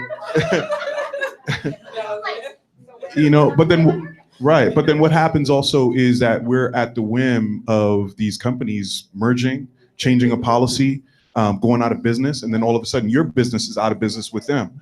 So, that's my advice is to try to build a business outside of that. And it goes to what I think, Melanie, you were saying it, was that you want to try to engage with your audience outside of these platforms, because that is how you grow your audience exponentially, right? And then there's a natural connectivity with the audience that you have that you're building. And that's more, that feeds your longevity a lot more than does, 100,000 followers on Instagram. So. And what people don't realize is Instagram, Facebook, and all of those, you get less engagement on those than you do even with an email. Email engagement is the highest engagement you can get. It's not Instagram, it's not any type of social media, it's actually email. People try to circumvent, for example, if you're selling, you're circumventing the sales process by a post. You're not using the same tactics that you would as a human to connect with another human to provide a service. So that's a big piece about it. I always talk about building your, no king has ever built a castle on rented land. And the social media platforms are just that. You are not the owner of that platform. You are actually the product. Your data is what they sell to make money, right? Cool. No, we don't do that. No, we don't do that. Of course not. No, but that's really what it is. So you can't go and say, okay, I'm going to build this kingdom, and then the landlord decides to raise your rent and you can't afford it. Then what? So you do definitely. You hit it, right? Yeah, and I think it's important if Instagram, Facebook, YouTube, all of these platforms that we love, if they were to go away tomorrow, what does that mean for your business, for your brand, for your image? Like, you would go away with them, right? So you have to make sure that you're creating something outside of that. You can use it, as Jason said, to help get your business out there, but it shouldn't be what you're building your business on. This event is a perfect example. You all know Nancy from online or whatever, but this is a space where you could actually talk to her, know some of the people that she knows, learn from some of the people that she's learned from. This is it right here. And I would tell you that every single book, except for Maribel and for George, but everyone else I met online. But this is the product of just not meeting people, but actually connecting and building relationships. We just met in person today. Right, yes, we just met in person today. Yes, but they're people that I highly respect, that I've engaged with in the past on social media, more than just, a like, or it's really building the foundation so that we can build in the future, let's build, and Roxy is one of my closest friends, and I met on Instagram, like in the end, we had been in spaces in the same spaces together multiple times and never met until, I don't know, we got connected on Instagram. So it's how are you using these moments and these opportunities for connecting? And I think I'm gonna ask one more question of the panelists, and I'm gonna open it up to you guys, because I know y'all got questions more than these here. But I wanna ask all of you, and I think this is something that we all struggle with or have struggled with at some point in our lives. How do you combat fear? How do you get over that obstacle to kind of get to where you want to go? Like, it's something that I know I've experienced. So I want you guys to kind of talk a little bit about that. Can I start this? Yes. So just adding on to the last point, on social media, you don't control the algorithms, okay? Those algorithms are there to tell you who your audience is. They're not there just to tell you how many people are liking your stuff. They're there to tell you, at least for Google Ads, which I'll do a demo later on, is who, where, and on what sort of platform are these people searching you on. So for instance, Google Ads tells you on which sort of platform people are searching you on. So if you know your target audience is 76% on mobile, guess what? Make your website mobile compatible. You don't control these algorithms, but these algorithms are there to tell you about your potential customer or your target audience. So God forbid tomorrow they're gone, you know who you're still reaching out to. So it's very important to understand how to properly use those algorithms. YouTube it, right? Just do your research and understand those algorithms. They're not just there for pretty numbers, they're there for yourself. Now I'm gonna answer the next question. How do I combat fear? This is something that I'm still learning, to be honest with you guys. You know, me being totally vulnerable. I often ask people like Nancy and Lou, like sort of like, I don't see myself in the same space that a lot of people do. Not because I'm not confident, because I know I got it, but it's because I'm scared. You know, I was so scared to even put myself out there, you know, for Google and all these places. And so guess what? Sometimes I don't combat it, but I just live through it, you know? And it's important to know, like, if you're scared, it's because this is different for you. And so you can't let it control you. But sometimes fear is good because it gives you that push.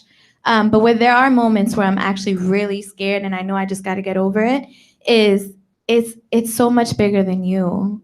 You know, there's a legacy behind you. You know, I think about my niece all the time. You know, all of my decisions that I make or the actions that I do, I always think like, am I making her proud? To make her daughter proud, because that's my legacy. You know, statistically, I'm not supposed to be here, but I am. So I have to protect that. I have to make sure that my foundation is strong. I have to, you know, connect with like-minded people like myself and be able to have these uncomfortable situations. Because I don't want you guys to look at me as like, oh, she's got it all together, because I don't. But I want to be an example of like, no matter what you deal with, you just got to go for it. Trust God, trust the universe, you know, trust your friends, trust your family, and trust yourself to know that you're going to figure it out and it's going to work out the way it needs to. And if it doesn't work out, it's not for you. Nancy always tells me things happen to you, right? For you, not to you. So always keep that in mind. To just quickly, regarding target audience, I know a few of you are probably like, I don't even know what my target audience is. Like, what does that even mean? So for instance, when I was with Ellen and we're building the strategy, everyone loves Ellen, right? It was like, oh, the target audience is a 6-year-old and a 75-year-old. And you can't build a business around that. Like, you can't possibly build a business around, that's not a target audience. That's just people, like humankind. And that's not building a successful business. So don't be afraid to have a target audience and stick to it, knowing that you're going to attract other people for a variety of reasons. They may not come to your business or to what you're building for everything that you do, but they may come for something that you do. So I just wanted to touch upon that. Target audience is like such a industry word. It's like, what's my target audience? You know, like Jason is men, or, you know, women dealing with relationship issues or knowing their worth. You know, it can be translated in so many different ways, even though he does men's work. So I just wanted to touch upon that. But for me, fear, I'm super spiritual. Like I literally pray before everything. I pray over my daughter. I pray over my marriage, my home, my friendships. Nancy and I actually connected online because I just felt a need to pour into her life. And what she didn't know is that she was pouring into mine. I literally quit my job 2 months after I met Nancy. And I know she was like, this lady's crazy. But being the only woman, and usually the only woman of color in a space that's really dominated by white older men, fear is like the first thing that hits my head, always. And I'm like, and when you have had things said to you blatantly in your face, you have to be a superhuman to not let them affect you. But as time goes and you grow, whatever it is, if it's God, if it's positive affirmations, if it's finding time to just kind of meditate, it's looking in the mirror and being like, I'm a badass, whatever, I know what I'm doing, and whatever I don't know, I'm gonna figure out. For me, it's been a blessing that my first interview in real life was with Puff, so like, how much more fear can I have after that? Having worked for him, I'm like, you know what? I worked for him for 5 years. There's nobody that I can be afraid of, because he is, so, and it's literally, you get what you get. So at a very young age, I just was like, you know what? I always learn what I don't know. I'm not going to act like I know. You can't be afraid to say, you know what? I'm gonna find out and I'll get back to you. So that being said, when you get to deal with these personalities, you really start to understand that they're humans, and it has just allowed me to not allow fear to have any space. Obviously, besides being extremely faithful in everything that lines up for me, it's really understanding that if you're a CEO, or Valisha, who's one of my good friends, who Jess was like, oh my God, I can't believe you know Valisha, but it's like, everyone is human. Use this space to know that we're on this panel, yeah, but it's like, have a conversation, go up to someone, just to be like, hey, love what you're doing. Don't allow titles or what people have done or what you see online to intimidate you. Find that courage in you to be like, I'm just going to go up to them, and what's the worst that can happen? I don't want to say what I want to say, and I won't say it, but just say it. No, I won't. But men, I'll say men. From my experience, men have the ability to just go up and ask a question and have no fear about what the response is going to be. And for whatever reason, as women, we're like, oh, but what if they say this? But what if I look thirsty? But you've literally ran everything through your mind that the person's probably not even thinking of, especially when we have to approach a man who's in a powerful position. So I encourage you to just stand in your space, own your space, and you know what? Think like a man sometimes. That's it. You got round of applause for that, because those are gems, man. Sophia, I'm not going to speak in platitudes, right? A lot of people are going to sit up here and talk about fear as an acronym and all that. Like, I'm sure we've all heard that. But I think for me, it's just my proximity to fear, and where do I place that? So if I place it in front of me, then it makes me freeze like a deer in headlights. If I put it behind me, then it's just a motivating factor, right? Like, it's just light under my ass that get me going. So that's number one, is identify where fear resides and where your proximity is to fear, and then act accordingly. And I think, Jess, you said it, the last part that you said about trusting yourself. I tattooed it on my hand. It says trust yourself, because that is where everything begins and ends. And I think I'll speak to folks of color for a minute. We've got post-traumatic stress or slave syndrome that we got to deal with, and that makes us think small. That makes us think in ways that for the majority of our lives, we're having to constantly prove ourselves and trick ourselves into thinking that we don't belong. So trust yourself and trust in your greatness and in your worth, because your lived experience, you being here, is enough to be in any room. So, that for me is what resonates the most. Can I just say, I'm sorry, I have to get this out. I have to. I just want you guys to understand that we are living in a time where it's cool to be diverse. That was not always the case. You know what I mean? It's so cool now to be multi-ethnic, and multicultural marketing is like a thing, and diversity and inclusion is a thing. Use that. Use it when you walk into the room. Like, I can't emphasize enough how hard, even working for Puff, a Black own business. It's shit we would deal with in a meeting trying to solidify a business, and people like, he ain't really no business. When I tell you this man is a business, a marketing genius, but because he was Black and rapping and in the industry, it was like you already have to go in and gain the respect. Then you have to go in and present a deal, and then you have to close a deal. It's so cool now to be brown. And I mean brown as a rainbow of colors. Use that, embrace it, and it's like CultureCon. I checked you. But it's you use that and don't let it be a deterrent. Like that's old school. That's old news. We no longer, yes, years and years of feeling not enough and years of trauma, but use that to motivate you and know that, you know what, I'm already walking into the room. Cool. It's something so real. I can't explain it. I've experienced it. I know it. No matter what industry you're in, it's like the thing right now. Use it to your advantage. So I'll preface by saying that my grandmother taught me everything I know about social media and branding in some way, shape, or form. Twitter was the vecina out the window. My grandfather was Uber. We delivered food like Uber Eats. So we were real. But my grandmother taught me that to be more afraid of what I can't provide for my family. And I have to take chances based on that and that alone. What I will tell you is that a lot of what you all want, what you want to achieve, if you don't take the chance, if you can't get past the fear, like Jason just said, somebody less talented is going to be more successful than you. And it happens. And I've had it, I've experienced it too many times.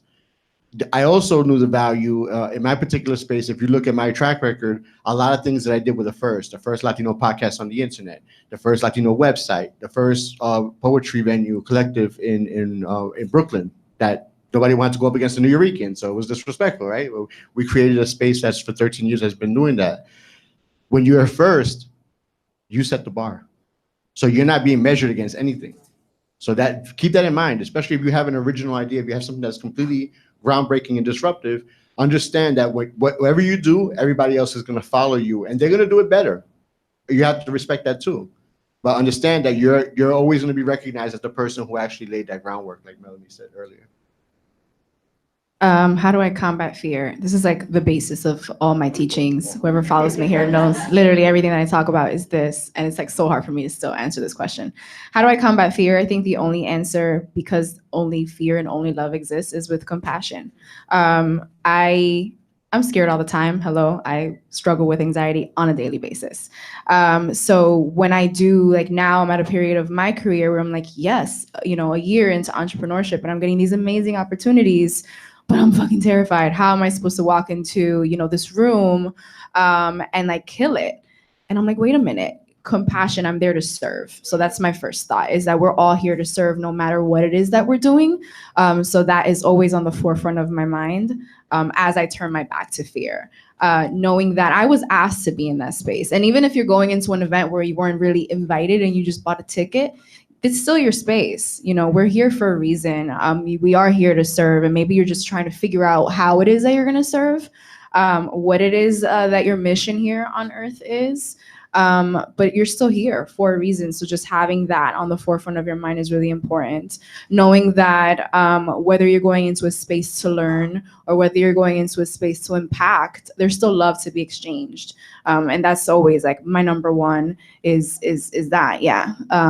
I am a really close follower of Marianne Williamson, who is now running for president. Before she ran for president.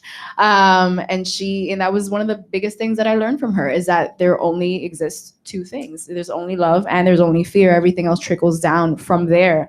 So when you think of it that way, it's just like, everything else is bullshit. I can only resonate with love because that's all there is. Everything else is an illusion.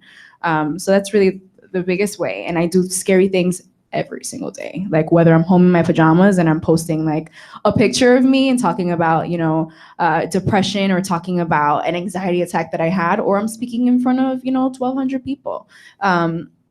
Fear is very prominent in my life, but it's taking the effort to turn that around and really resonate with love instead. It's a daily choice.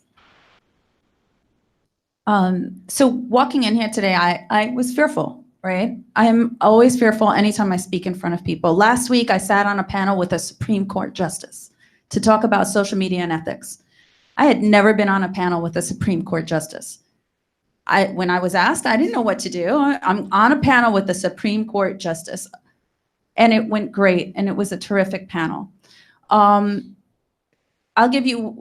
read a book, it's called Rejection Proof. I suggest everybody read it. It's a terrific book.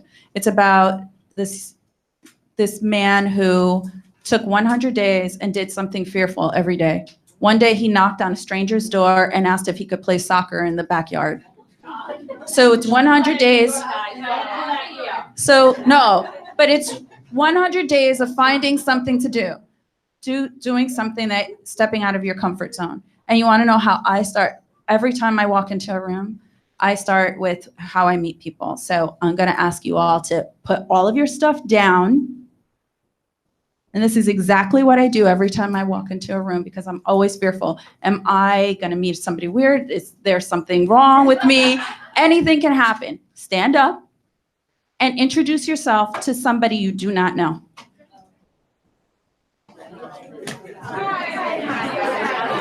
Nice to meet you, Angelina.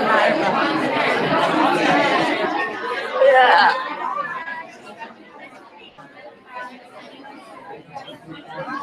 Hi. Nice to meet you, Jessica.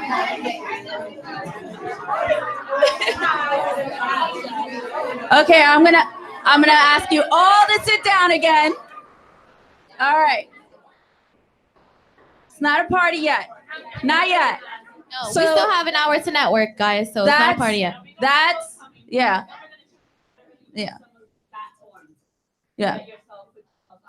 But this is how I combat fear. Jahani, again, I'm going to talk to Jahani because Jahani and I work together all the time.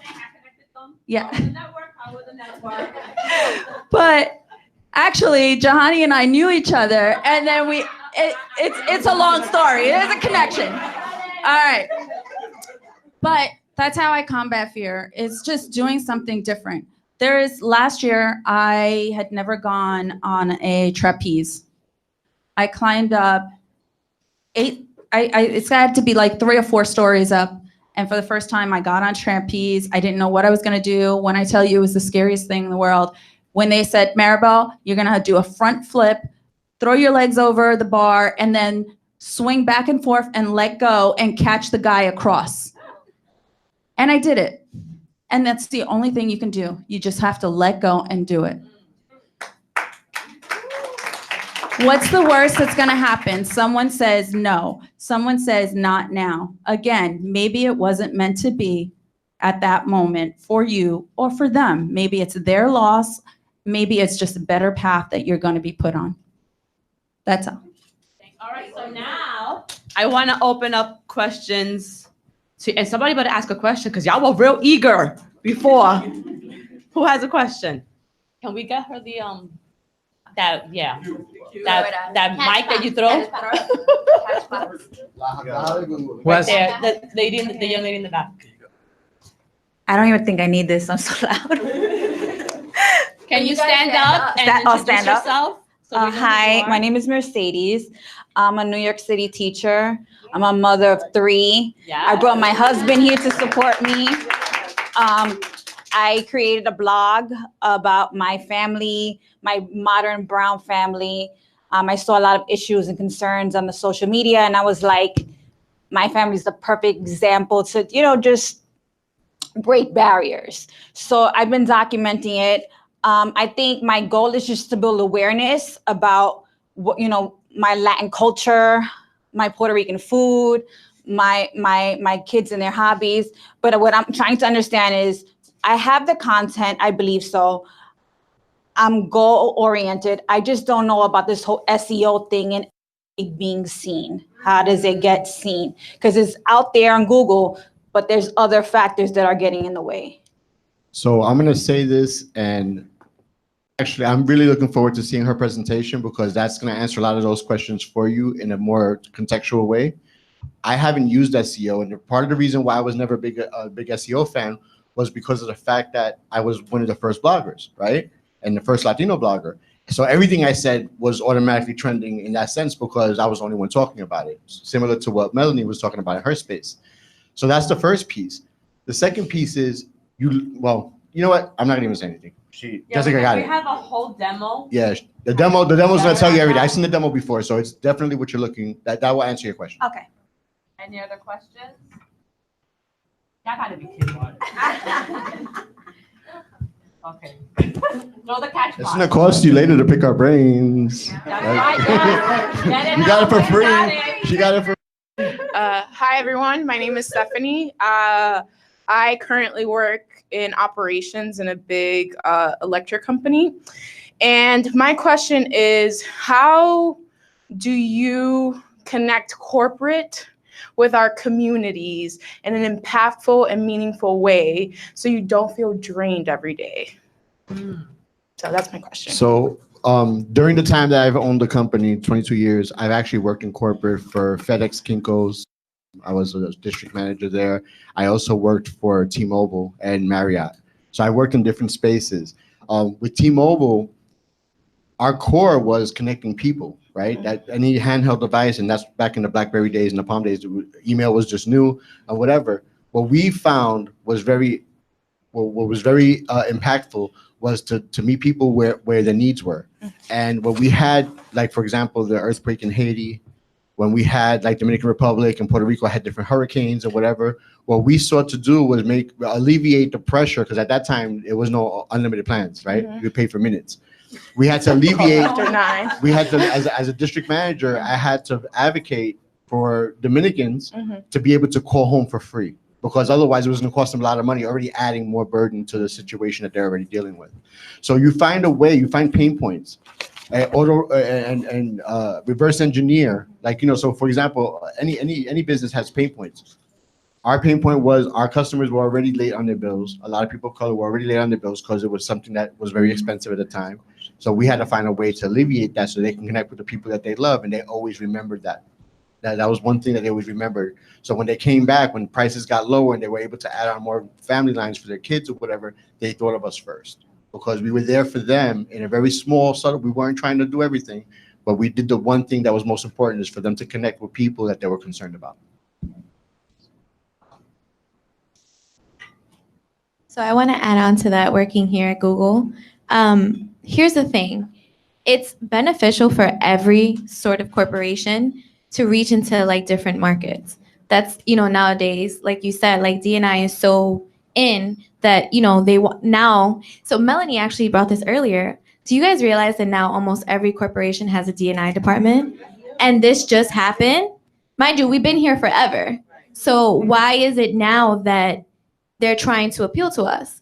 Well, that's because the Black and Latinx buying power is so big. It is actually the biggest. And so corporations are realizing, like, we need to tap into this market. So your value as a person of color is to remind them of that, to come with the data and say, listen, this is potentially, because corporations just want to hear about the money, right? What are we doing? We need money. So the way you twist it is, okay, well, this is how much money you're losing now, because you don't want to broaden your horizons to this demographic. And so that's the intro, at least here in Google. This is how we do it.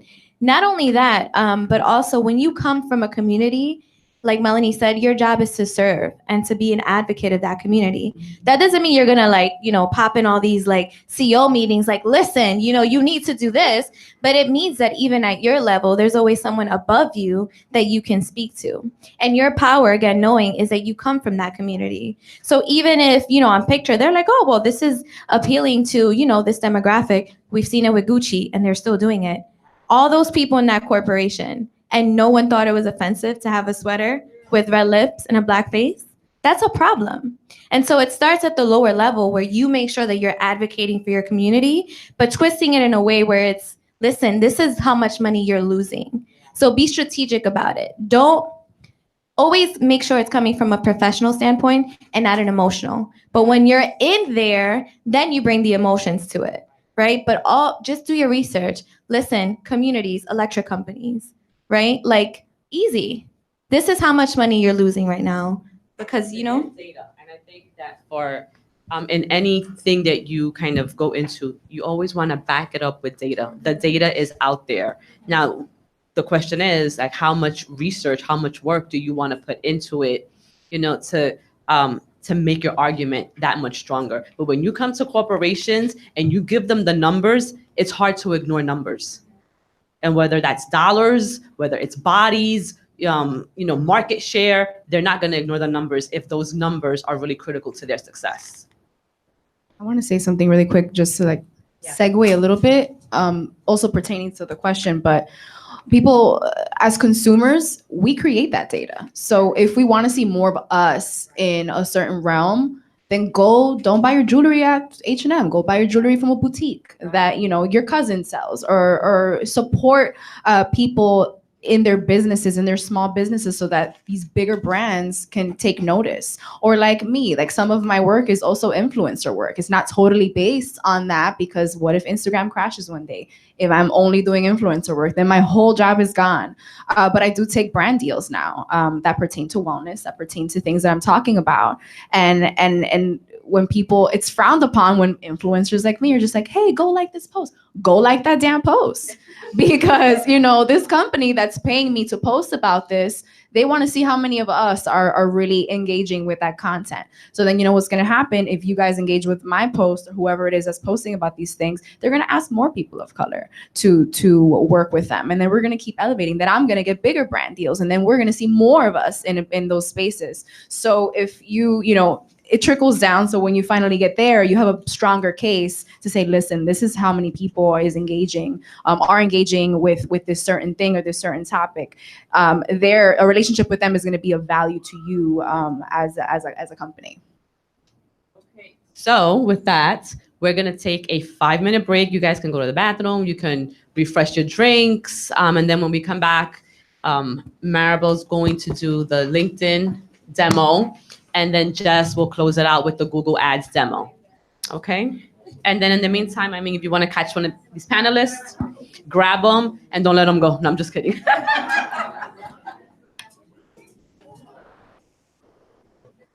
Hi, everyone. Are you guys ready for this? Okay. So just to share a little bit with all of you. So I use Instagram more for not really it's not for my business, but more for my personal. Facebook is for really close friends and family. My social media of choice is LinkedIn for my professional network. This is how, and I'll really share with you, all of my business is through my network. I have never had to place an ad. I don't pay, all of my growth is organic. I don't pay for any social media.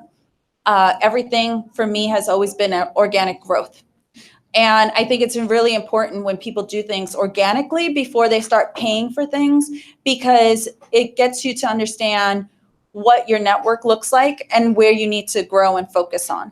So that's just what I do. So how many people in here really use LinkedIn on a daily and really dive into all the different things that are in there? All right, so 4. I have 4 who really use it. Okay, so I'm going to tell you, and if you follow me on LinkedIn, you will see I'm very active. My LinkedIn is a very active network. I share a lot with my network. I have over 2,500 people I'm connected to, and when I say connected, I mean I actually talk to these individuals. I have different conversations with them. We share information. We meet at events. I travel a lot for business, so I meet a lot of them during the year. And I'll just show you, I have a premium account. Many of you don't need a premium account, but I use it only because of my various clients. And if you have any questions on a particular area of LinkedIn, just ask me and I'm happy to dive deeper into it. The one thing with LinkedIn, the algorithms are probably a little different. And because LinkedIn, what it does is it takes your post and it shares it to a small part of your followers. It doesn't send it out to the world. And what it does is tries to see what your engagement is with that small percentage of who's following you. And then as people are engaged with that, if it's getting good engagement, it will then spread to more people. So the algorithms on LinkedIn is all about connection and sharing and engagement. So it really is a network about being social and all about connecting. very different from like Instagram, who wants you to see the top influencers or other things. So LinkedIn is about, it's trying to get you within your first, second, and third network to connect with those individuals. So you'll see here on I'm going to dive into your profile because I think that's the most important thing to always look at. And the number one thing I'll say is,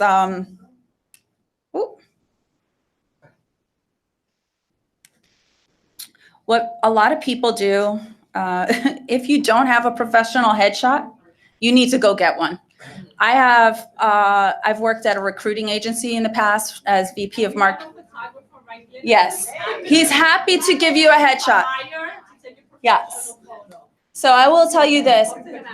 I have seen a lot of people take headshots in the bathroom, their little selfies, and put them up on LinkedIn. LinkedIn is a professional network. Be professional. What you post on LinkedIn should not be the same thing that you post on Instagram if you're on a family vacation. It shouldn't. Try not to be political. Try not to do any of those things. Talk about being professional. Talk about your career. Talk about your connections. Talk about your industry.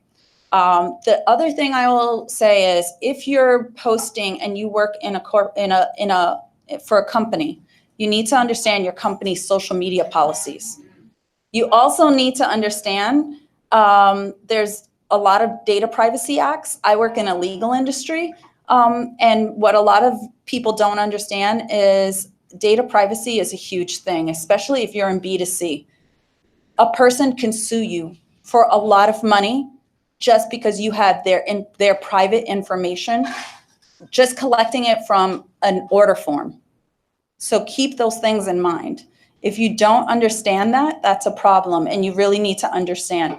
If you're posting, you should not post anything that's about your company, and you should keep that in mind. Did you have a question? So, hold on. Who's the main thing? Thank you. So let's say you, for example, work like a 9-to-5 and you want to promote that, but then you also have a side business. Do you have a separate LinkedIn for that, or do you kind of No, merge it together on yours? So your LinkedIn profile, I'll show you my profile and I'll break it down for you. So if you look at my profile, I have my own company. And at the same time, I have the various organizations that I either sit on as a board member or I work at. So you can show all your experiences. Anything I work on, I promote. Anybody I work with, as far as partners or associations. Nancy, this event I posted, it's my personal thing. But if a company is going through, a company just engaged with a brand new client, and let's say it's a Fortune 500 company, you don't want to put that and start blasting that information on social media. That's proprietary, and you really need to understand what you can or cannot. Personal opinions about something that's happening, something about a coworker. Those are just things that you can't post on on any social media. I would say just understand your social media policies and understand that data governance is a thing and that you can be sued for information. And people, even though they tell you, you can try and delete a post, you can try and get rid of stuff, it's not gone. There is a thing as far as forensic discovery, and they will pull all of that information from your social medias. So I'm gonna just give you an example. Let's say you're a teacher, and then on the side you make clothes. So even though they're in two different spectrum, do you still promote that in one profile? Yes. Okay. I promote everything on one profile. Okay. I don't separate. So the most important thing would be your headshot. I tell everybody, always have a headshot. Don't have a blank icon there, no blank avatars. Really don't put just your titles, really talk about the things that you do. So I'm senior marketing operations leader. I'm growth driven. So I talk about strategy and things like that. I'm open to recruiters. I'm always open to hearing what job opportunities are out there. You should be. You should see what people think of, and you should go out on any job interview that someone proposes to you. Then here is a short, well, it's not a short about, but you should have a nice extensive about. And your LinkedIn should not read like a third person is reading it. It should be you talking to people about who you are and what you do. So try and have a nice summary of the things that you do. And here goes the podcast that we did with Nancy a few weeks ago. So that's one of the links that I show on my, I don't know why it keeps doing that, but, and then here goes something I was featured because I do event management for a large corporation. So I was featured on an event management website. Here's your dashboard where you can kind of see what's going on and who's viewing you, how many times you're appearing in searches, and how many people have viewed your posts. Maribel, Yes. how important is it to have a tight, like I don't know what it is here, like the about me section or your profile, the summary of, of who you are, right? When people are looking at you, you want to make sure that you're, I guess, highlighting your greatest skills. I mean, can you talk a little bit about that and of what course they should be including for potential employers or or connections or people that they may want to work with? Yeah, so I think it's extremely important to have this. This is just like an elevator pitch. All of you should have an elevator pitch for yourself, no matter what you're doing. If you work for someone or you work on your own, you should have something that says, this is who I am and this is what I do. It could be 10 seconds, because in an elevator, you only have 10 seconds to pitch yourself to somebody. Or you should, and you should also have a longer one, because if you're having a long conversation with somebody, you should be able to share with them all the things that you do. So I kind of summarize everything that I do into my about. I talk about being a senior marketing leader and all of my experiences. And then I also talk about, so here's how, just a touch point of how you can really interact with people and how I like to interact is, I'm known as a consummate professional, always willing to go the extra mile. So I do. And that's what I'm known for. People know me for always going the extra mile. If someone calls me and I don't know something, I will make 50 phone calls until I get the answer for them.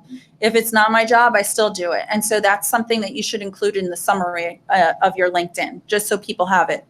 And then just core competencies. What are the things that you do? If somebody looks at this, what are the core things that you can provide and that you bring to the table? And again, you can share a little bit. I was just featured with a colleague on Nancy's podcast. So you could feature the things that you're on. If you were in a magazine, if you were in a blog, anything like that. If you were at an event, if you received an award, you should feature those things in your summary. Outside of your summary, people will see your articles and activities.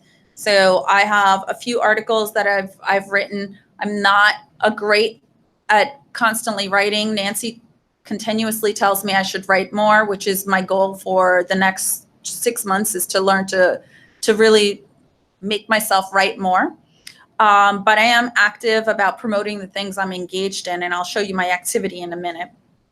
But I also have all of my experience, and I share if there's a white paper that I created for somebody, if there's a case study, if there's a blog that I wrote for someone, I feature all of that. The events that I do, all of that is featured so that people kind of can get an idea of what I'm doing and what I can bring to the table. So this is a portfolio. Think of LinkedIn as your portfolio, and for you to show, here goes everything I can do and how I can do it. So you'll see all of my work experiences there. And again, you can break that down into bullets as far as a resume, but your summary should be more as a first person. This is who I am and this is what I can do. Any questions so far in that area? I just want to add that this is your opportunity to really showcase what you're an expert in. When potential employers or people who want to work with you are searching, you want to make sure that you're highlighting the things that you're really great at. Yes. So that you're the go-to person. When they're looking for such and such, you want your name to be on the top of the list. Exactly. And LinkedIn is really important for professionals because every professional is on this platform. LinkedIn is actually one of the fastest growing networks. So if you're in B2C to connect with anybody, it is considered a contact management system. So you can actually put notes in. So anyone I meet, I actually can put notes into, okay, I met so-and-so at this place, and I can do follow-up and everything there. No,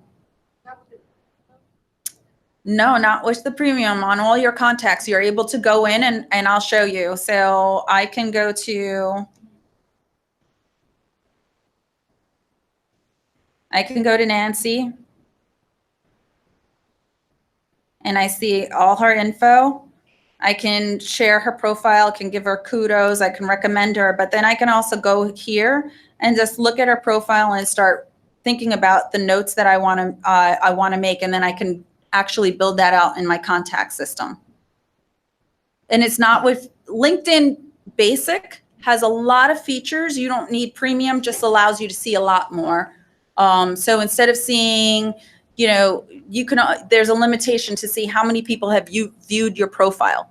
So there are limitations on various things, but much of it is free.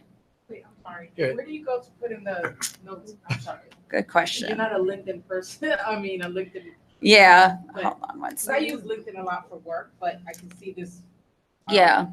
Working for me personally. Yeah. So if you go in to your connections. I know. But here's what I'm gonna say also. I don't connect with just everybody. If you don't put a note in to say, hey, I saw you speaking, or this is what I think why we should connect, I don't feel a need to connect with you because you're not even making an effort to really talk to me in the first place. I feel like every connection should have, why are we connecting? If you're just sending me a connection just to connect because you want to increase your network, or you want to look at my network, because I have privacy filters that you can only see so much of what's going on. So if you want to just see my profile and see my connections, then that's one thing. But if you really want to connect and have a conversation with me, that's separate. You were going to ask a question. Yeah, I was going to ask, that's one of my questions. Because typically the business that I work in, I get a lot of requests from vendors who just want to know me and potentially get my business. And so I have like probably 100 requests for connections, but I always struggle with, if I don't know this person, if they haven't sent me a personal note, do I accept it? I want to extend my network, but a lot of times it's just a sales pitch. So I was going to ask you if you just accept the request, or do you let them go if they don't like give you an actual personal connection? So what I do is I do two things. If it's someone, and I can show you some of the, I will actually show you one.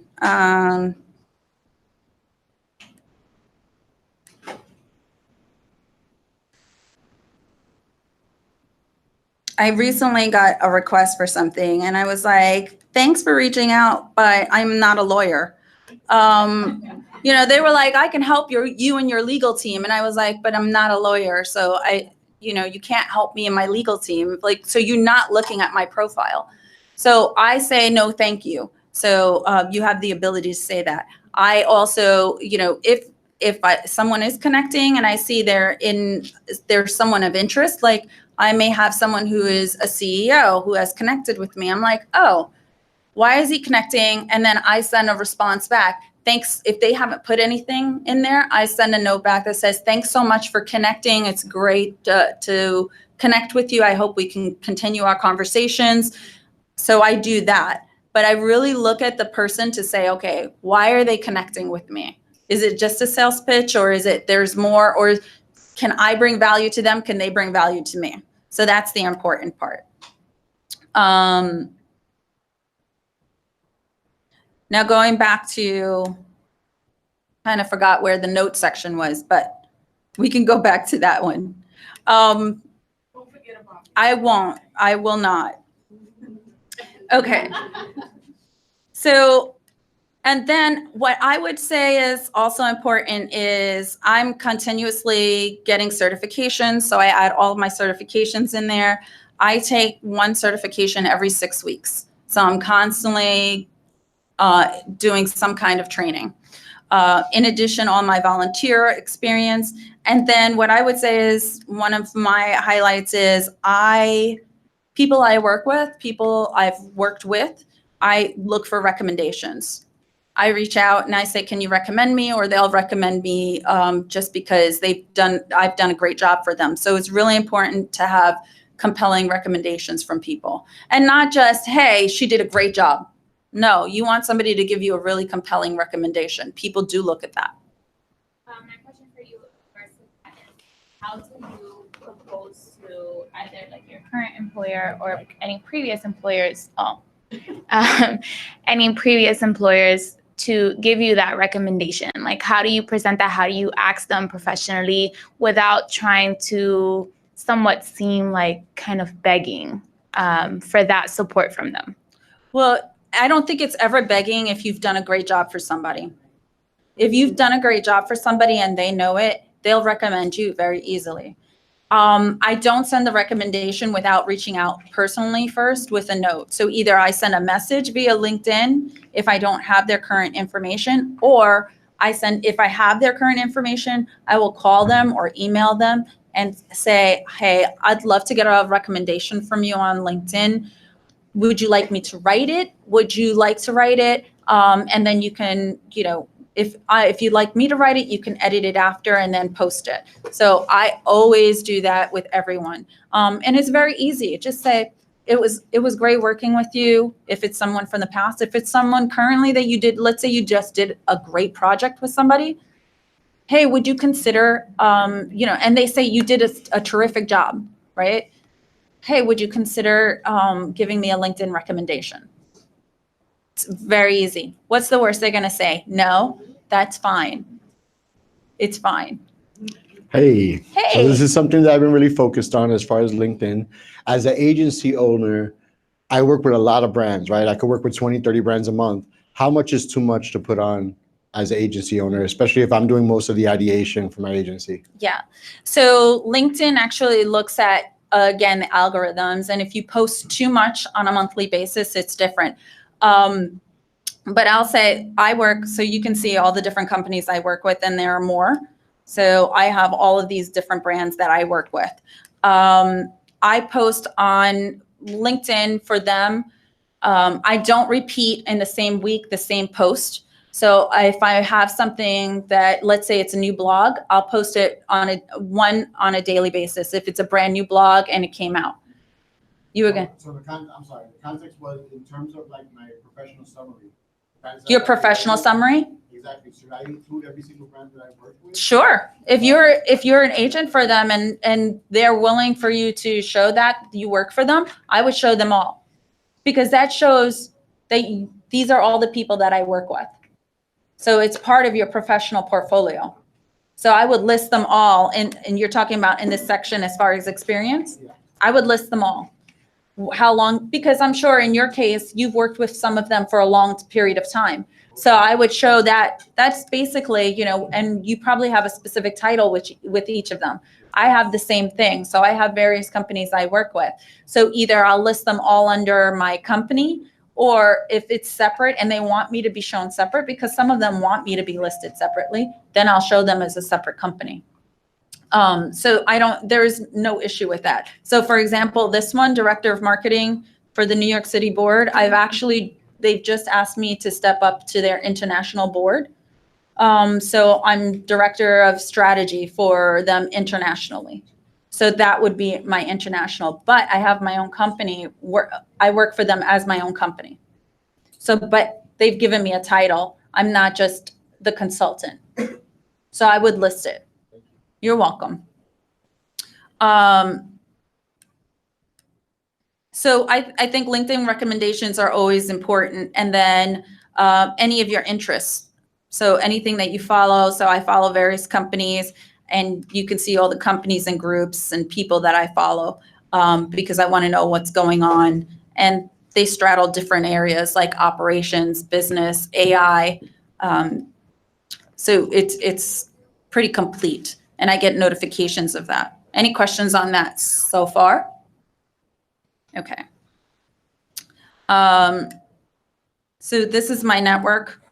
You'll see I have 2,700, over 2,700 connections, and I do connect with a lot of them on a weekly basis. For example, I can't even tell you, I probably got over 200 happy birthday notifications. I responded to every single one of them on LinkedIn through messaging. All of my contacts and the people I follow and the groups I'm interested in and engaged in. And now LinkedIn has started hashtags, so you can follow hashtags of interest. Yes. With respect to like your relationships, how important is it for you? Let's say, for instance, I'm trying to connect with. Hey, sorry about that. So I'm in sales. I'm constantly trying to connect with different corporations. Sorry if I've emailed you. I apologize. No, but I think it's important. You know, in my business now, it's no longer a cold call. So it's important to have a warm connection and someone introduce you. How much are you using LinkedIn for that? So for instance, if you know I have someone, how are you approaching the person, and what use are you using LinkedIn for that? Because I think that's something that's really critical these days in terms of the way business is being run. Of course. So I use LinkedIn messaging a lot of times instead of just email. And what I'll do is I'll reach out to someone via LinkedIn and say, would you mind giving me an introduction to so-and-so? And this is why. And that usually will work. And I think it's important because, and they can make that introduction via LinkedIn, which I think is sometimes better. People feel more comfortable than you getting their personal emails or their professional emails. Some people don't want you to have their Google address. So they'd prefer for you to have a LinkedIn connection than that. And that also allows the person, once they've been introduced to you via LinkedIn, they can go right to your profile and see, okay, this is what this person does, and this is why they're connecting with me. So I think it's really important. It's a great tool just for connecting and engaging on a regular basis. Here go like my notifications. I am updated regularly, but I'll also show you my activity. And I think it's important for you to, let's see. As far as my activity, I post like I said, on a regular basis on LinkedIn. So my LinkedIn is just where I go for everything.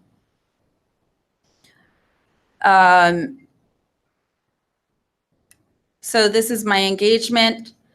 I post, if I see something that is a job opportunity for people in my network, I like to post those because I think it's important. I like to share important information. I recently, one of my friends spoke in Brazil at a conference, so I like a lot of those things.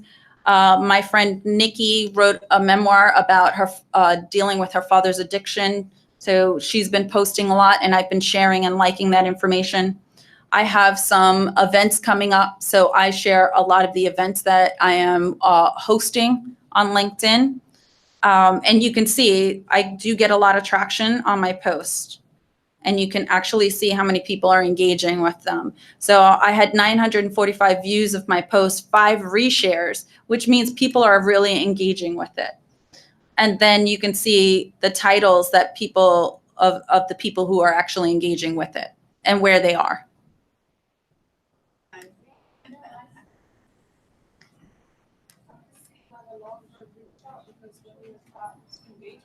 Lawyers. So people have a tendency to see that. And then I also like to, when I do post, so you'll see that a lot of people will actually tag me in photos. So I'm here. Even though I'm not in any of these photos, they have actually tagged me. And I will show, I'm not in one single photo, but I have been tagged. So that's a good way for you to increase your engagement as well, is constantly being tagged.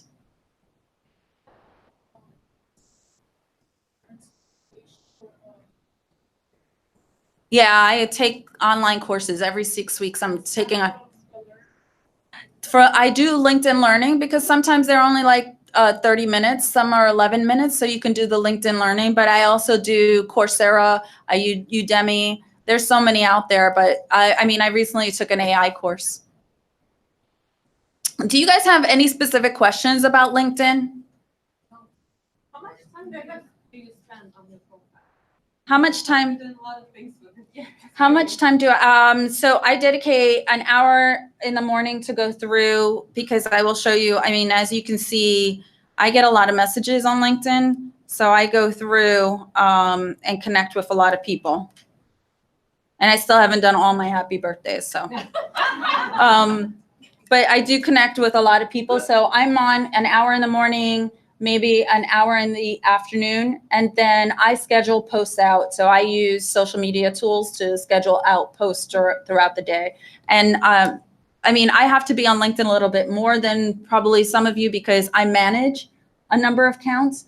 So for my clients, you know, I'm constantly, here goes one of my clients, I'm constantly looking at their engagement and what's going on and how we need to, what's popular, what's having more attraction. So you could see here goes 15 people like this. So I need to understand what's going on as far as analytics. I'm happy to give a deeper dive into LinkedIn for everybody if at some point Nancy wanted to do a workshop. George? I have a question. A couple of tips for people who are going to eventually take your advice and go on LinkedIn. In terms of etiquette, you can just talk a little bit about that. That'd be great. No problem. So as far as etiquette, again, I don't post anything political. I keep my political opinions to myself on LinkedIn. I don't post anything that is of me. And I've seen some crazy things. I've seen pictures of people at the beach. I've seen pictures of people with, you know, in varying degrees of outfits. It's great to celebrate yourself, but I think always keep it professional. This is your professional network. You know, for Instagram, I'll throw 100 bikini pictures up there. For LinkedIn, I have never put a bikini pic up on LinkedIn. So it's very important for you, George, not to put any bikini pics up. But yes, I don't, for as far as etiquette, I don't reach out again to anyone without really introducing myself and connecting with them appropriately. I do check all of my privacy settings to make sure that anyone outside of my first, second, and third network can't see everything that's going on. I don't post anything bad about employers or companies I've worked with. Glassdoor is for that. It's anonymous, so go do it there. I don't berate anybody, and I don't get into fighting debates with anyone on LinkedIn. Those are just things that you just don't do. Try to stay professional. I do help to share events that people are doing, like Nancy's. I do share a lot of nonprofit stuff. I do share job postings. I think those are always great because everyone's looking for a new, for the next thing. Yes. I just want to share also like my experience with LinkedIn. LinkedIn is also a great tool for you to search for the job that you want. So you want to be very careful. Your next employer, like you want to make sure that you're presenting exactly what you want them to view as. Exactly. Your interview. I landed the job that I got a month ago, which was the job that I have been working for a whole year through LinkedIn. Yeah. And it's an amazing job. It's been a blessing and probably one of the most exciting things to happen to me this past year. So you want to be very careful with how you demonstrate, like you promote yourself and how you portray yourself on LinkedIn, because you can land your next big deal. Yeah. You can land everything, your biggest connections, everything is on LinkedIn. People will connect with you. Again, it's one of the fastest growing social media networks. Yes. I started the job 4 months ago, and the person didn't have my resume in front of her, so she looked me up on LinkedIn, and her husband went to school with my brother. Yeah. So just be very careful when you post on LinkedIn. Yeah. Exactly. And I will say that recruiters, being that I've worked at a recruiting agency, recruiters will look at your LinkedIn in more depth than they will look at your resume. So it's really careful that you have so much more info. Again, it's your personal portfolio. So really showcase who you are and what you can do there. For those like who are diving more into, I manage various companies like George does. So if you're more on the management side of that, there's so many more tools that I can show you. And we can go into that maybe in a workshop. Yeah, and I don't want to cut you off, but just because of time constraints, and I want to make sure we get to the Google Ads demo. If you have specific questions for Maribel, feel free to reach out to her. She's an excellent resource. She's a great friend, and she really is one of those people that if you reach out to her, she is going to help you. I mean, it's just who she is. So Maribel, thank you so much for sharing your knowledge. And for those of you who have questions, make sure that you connect with Maribel. Yeah, so there will be time for us to network and you guys to ask Maribel questions. But we wanted to make sure we get the Google demos in as well. So Marisol really touched base on Maribel. Sorry, Maribel. She really touched base on a professional network platform. So I'm going to go into sort of a business profile and what that looks like on an SEO standpoint. How many of you know what SEO means? Right, search engine optimization. What exactly does that mean? That basically means that you are optimizing your business on different engines, different platforms. And so Google Ads goes a little bit into that. It's one of the biggest resources to have a big SEO sort of outreach. So I'm going to go into that. I know that we've already provided you all with so much information. So again, I just want to briefly introduce myself. Thanks, Kevin, because I'm sure as hell and I'm like struggling here. Thank you.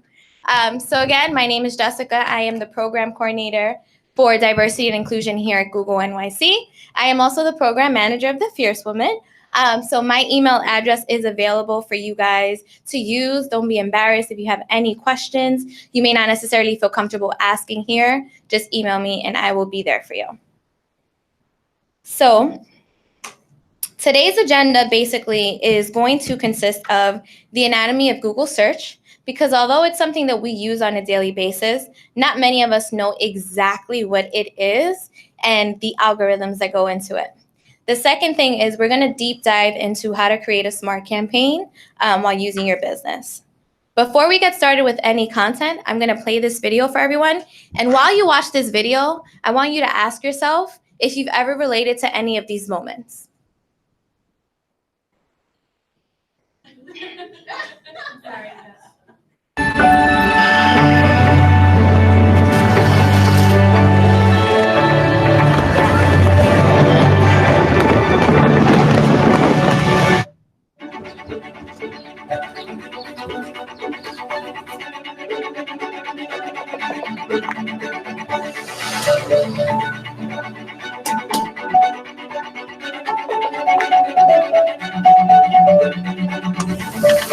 Does it work?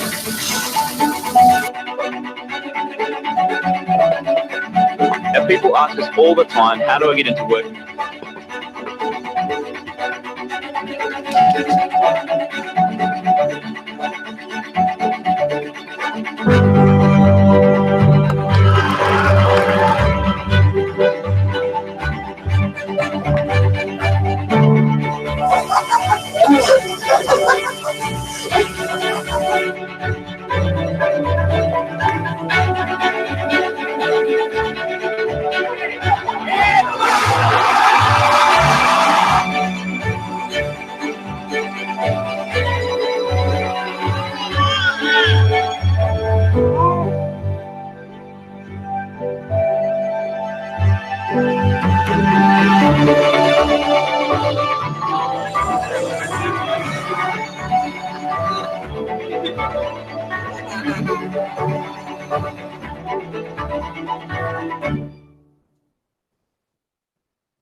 Okay, so how many of you can relate to any of those moments?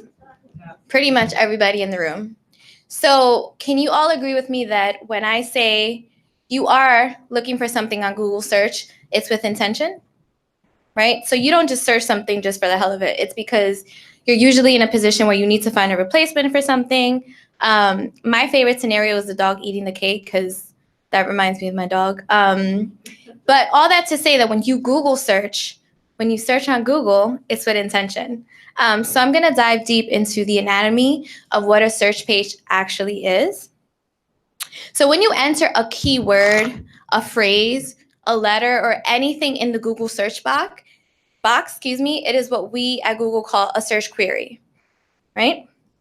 When you search something, you get a whole bunch of URLs and snippets and all these things. So all of the searches that you see on this page are titled snippets, and each snippet has a page title.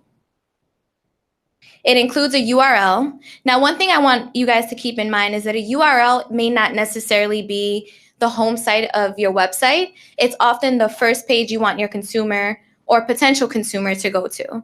So it may not always necessarily be the home page of your business. The third is a page description. And I'll dive deeper into later the difference between the search query and another type of search network. Now, some of you may see a business profile. For instance, Rosa, when people look up Mott Haven, Rosa's like, when people search Mott Haven, you have a business profile. So it shows the hours of operations, a picture of the restaurant, any reviews or pictures that customers have sort of populated on that. So that's a business profile. Okay, then you have shopping ads. How many times have you searched something and the first thing you see is a link to purchase something? Like directly, the very first thing you see. That's a shopping ad. The next is a text ad, where you see things like 30% off on your first order, free shipping, right? Then one really cool function that I think gets overseen a lot is the related searches that are at the bottom of the page.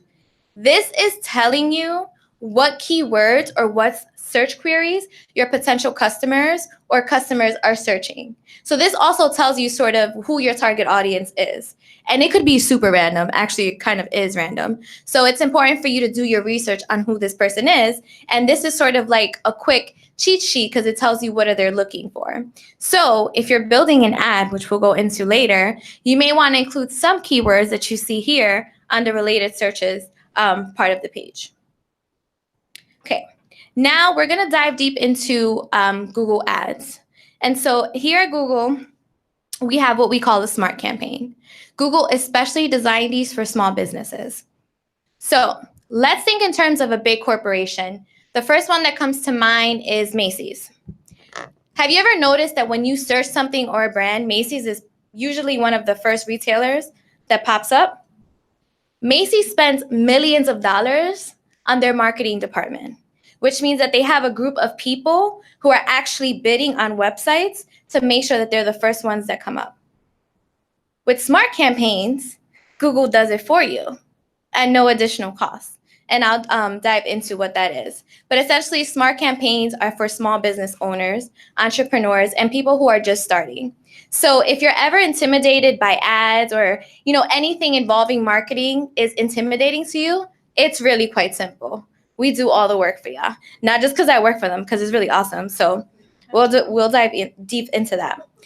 So earlier I spoke about the Google Search Network, which is where we saw the shopping ads, the business profiles, and the text ads.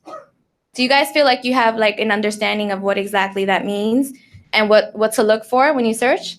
Okay. Well, just to throw this out there and confuse you a little bit more, there's also a Google Display Network.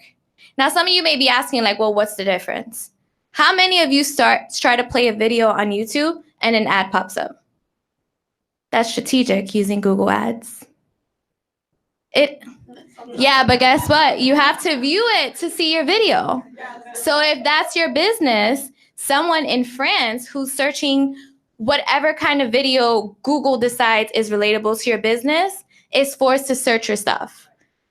So it is annoying, and it's cynical, but it's an important and a lot of times overseen aspect of your business. So y'all got to deal with the 10 seconds. It's quick. But the Google Search Network, and I want to say this also as like a little background, we at Google have no control about what's on the search network.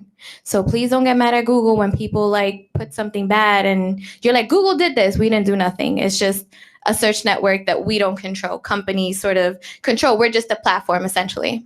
However, with the display network, we specifically work with websites and third-party companies who allow us to use their platforms for ads. So for me, as an example, when I search CNN, it's random because at the top right, I'll see like a shopping ad for like DSW. And I'm like, how the hell is DSW on CNN? But anyways, but that's because Google has worked with DSW to appear on that site, right? CNN is one of the websites that's most visited. So they work with big companies like that to make sure that your ad is being displayed. Now, another difference between the search network and display network is that when you create an ad using the Smart campaign, more than likely your ad is going to be more on the display network and you get to control that content. So even though it's annoying, those YouTube videos, you have to think as a business owner, you get to control that. And other people are essentially forced to watch it, even if they don't want to. So if you guys don't have an ads account, it is free to sign up. The only thing you guys have to pay for is your marketing budget, and I'll tap into that a little bit later on during the presentation. But if you don't have an account, go on to ads.google.com and you're gonna select Start Now. So the first thing and the obvious thing is entering your business name, right? The second is your website URL. Again, it doesn't necessarily have to be the home page of your website. It can just be the first page that you want your potential consumer to take a look at.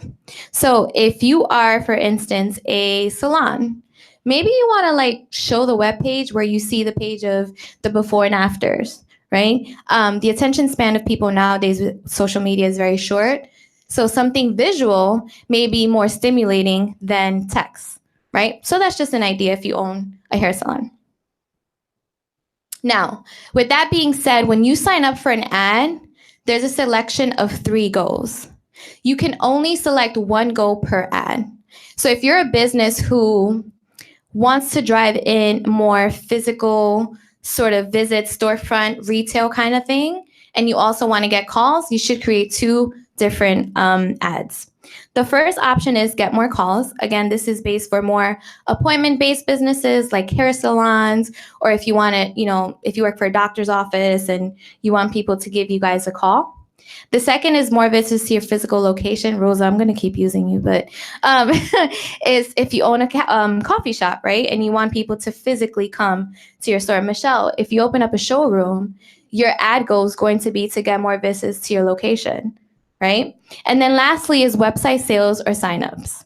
Now, this doesn't necessarily mean that it's sort of advertising in the way where it's like, if you sign up, you get a free whatever service. This is primarily for people like Nancy, coaching services, right? If you provide coaching services, empowerment services, or signups. So if, for instance, we, the Fierce Women, send you guys a survey after this event, our goal is going to be signups because they're action items. So action items are essentially things that the consumer has to fill out or complete for you to get a click on the ad. Does that make sense to everybody?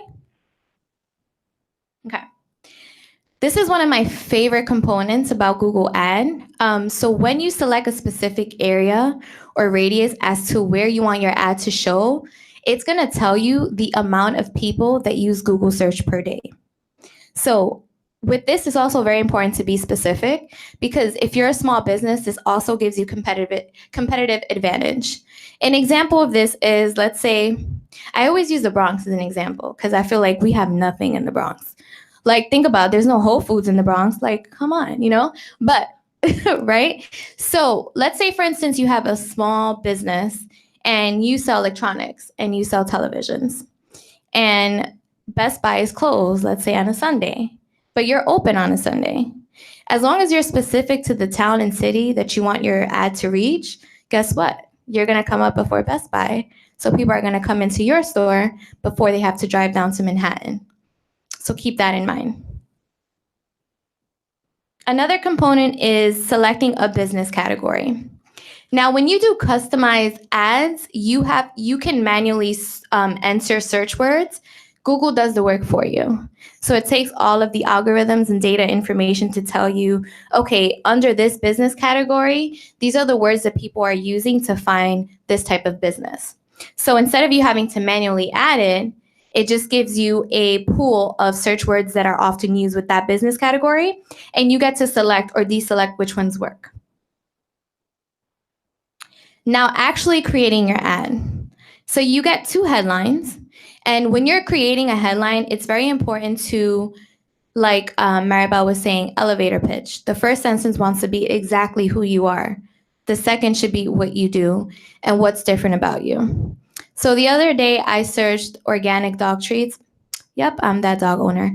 But I searched organic dog treats, and the first site that came up was Petco, I believe.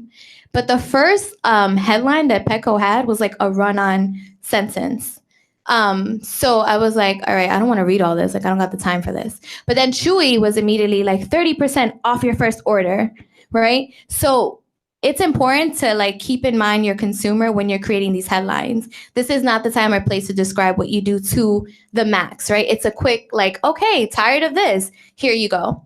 The second is your description line. You only get 1 line, so be strategic and smart about it. Don't use run-on sentences. Use catchphrases, 30% off, or are you tired, exhausted, like things that are gonna catch somebody's eye. And then lastly, again, is the URL. That site page that you want your potential consumer to go to.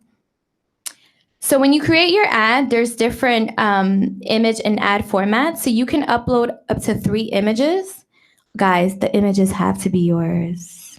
If you don't own the rights to the images, your ad is going to be flagged. And that is not Google's fault. That's your fault. So you have to make sure that you own the images. And when you upload those images, there's different formatting. On the screen, you may not be able to necessarily tell the difference, but there is. As you guys can see, like on the first one and the second, you don't see the logo beside the ad. So those are some things you can play around with, especially if you have more than one goal.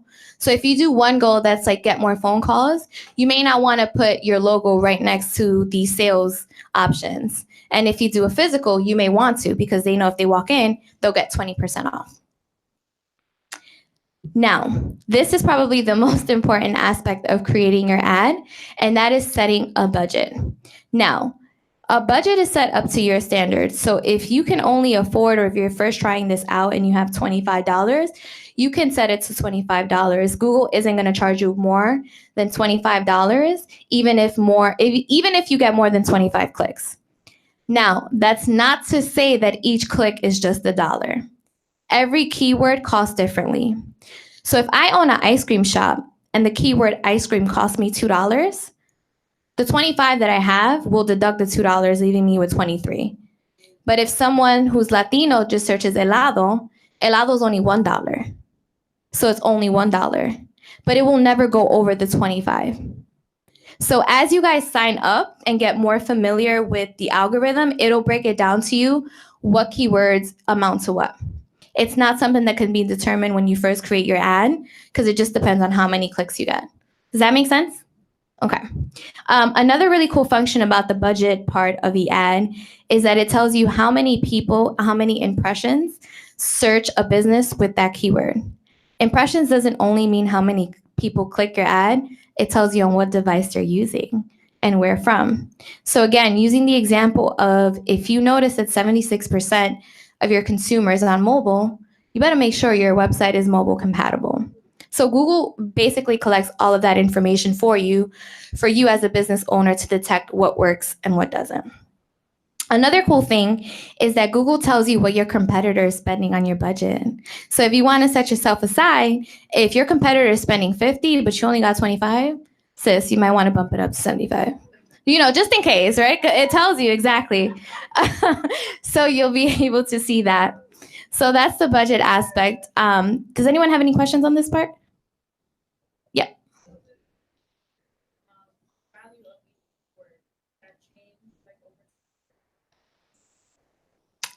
To be honest with you, it does change over time because it depends on the volume.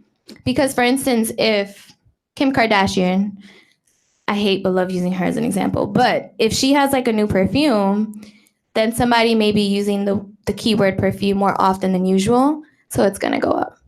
But the important thing to take note of is that it's never gonna go over your budget. So if you set the $75, even if each keyword is $4, Google's not gonna charge you more than the $75. So that's sort of like a safety net. And then later, when you go reach your ad, it'll tell you what the breakdown was, but it can vary.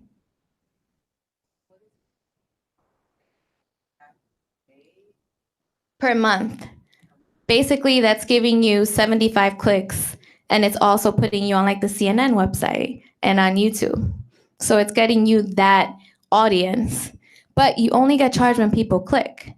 If people view your ad, it's one thing, but when they click on your ad, it's another. So this is based off clicks, not just views. Girl, if that was the case, you'd be broke, right? Like everybody views it. But it's only based off clicks, and that's on a monthly basis. The next thing is scheduling your ad. And some of you may be thinking like, well, why? The default is 24/7. However, if you're closed on a Sunday, you definitely want to turn off the Sunday day. Not only is that going to save you money on your monthly budget, it's also not going to mislead your consumer. I went to Playland about a month ago, and their business profile said they were open. I got there with my 7-year-old niece, who's like 7 going on 30, and she was like, this is the worst day ever, because they were actually closed. Right. Right.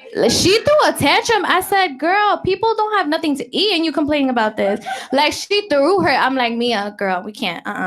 But all that to say, even though it is default 24/7, if your business isn't open on a day, you can take the ads off. Again, it saves you money and it's not going to mislead your consumer. I'll tell you this much. I'm never going back to Playland. Even when they're open. Like for me, that was just a bad experience. So you want to make sure that your consumer doesn't have that type of interaction with your business. And it may seem like a small detail, but again, this is what's going to set you apart from everybody else, right? The next is going to be search phrases. So we have search keywords and then we have phrases. If you own a yoga studio, but you don't have yoga blankets, you want to deselect that phrase. Because people sometimes may search a keyword and then all these other searches will come up.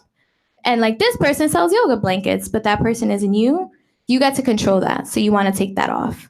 Again, just be intentional about what you're doing and what you're saying. Now, I know I left you out with a bunch of good information, but the good thing about this is that everything I presented to you today, alongside other resources that are completely free, can be found at google.com/grow. So some things to keep note is you can develop your resume on this tool. It'll tell you different formattings. If you want to learn how to code, it'll give you a quick one-on-one on how to code. If you're a teacher or a student, it tells you digital tools in classrooms. So it's a really good website for you guys to take advantage of. Again, because as people of color, we need to have more positions in STEM. So this website is completely free and it's available to use. And we also have a Grow with Google Center here on 8th Avenue. The classes are like kind of packed for the rest of the year, but the website is here for you guys to use in the meantime. So with that being said, that is the end conclusion of Google Ads. My email is up there. I also wanted to connect you guys to one really awesome program that we have here at Google. It's called Google Digital Coaches Program. And so every week, digital coaches of different regions and cities basically just appear to people like us and show us a quicker depth of Google Ads and how to make sure that you're appealing to your potential consumer based on the type of business. And they do like 3-hour workshops on this. So you guys can feel free to check them out, check out their websites. And if you have any questions, I'm available to you. Thank you guys so much for coming today.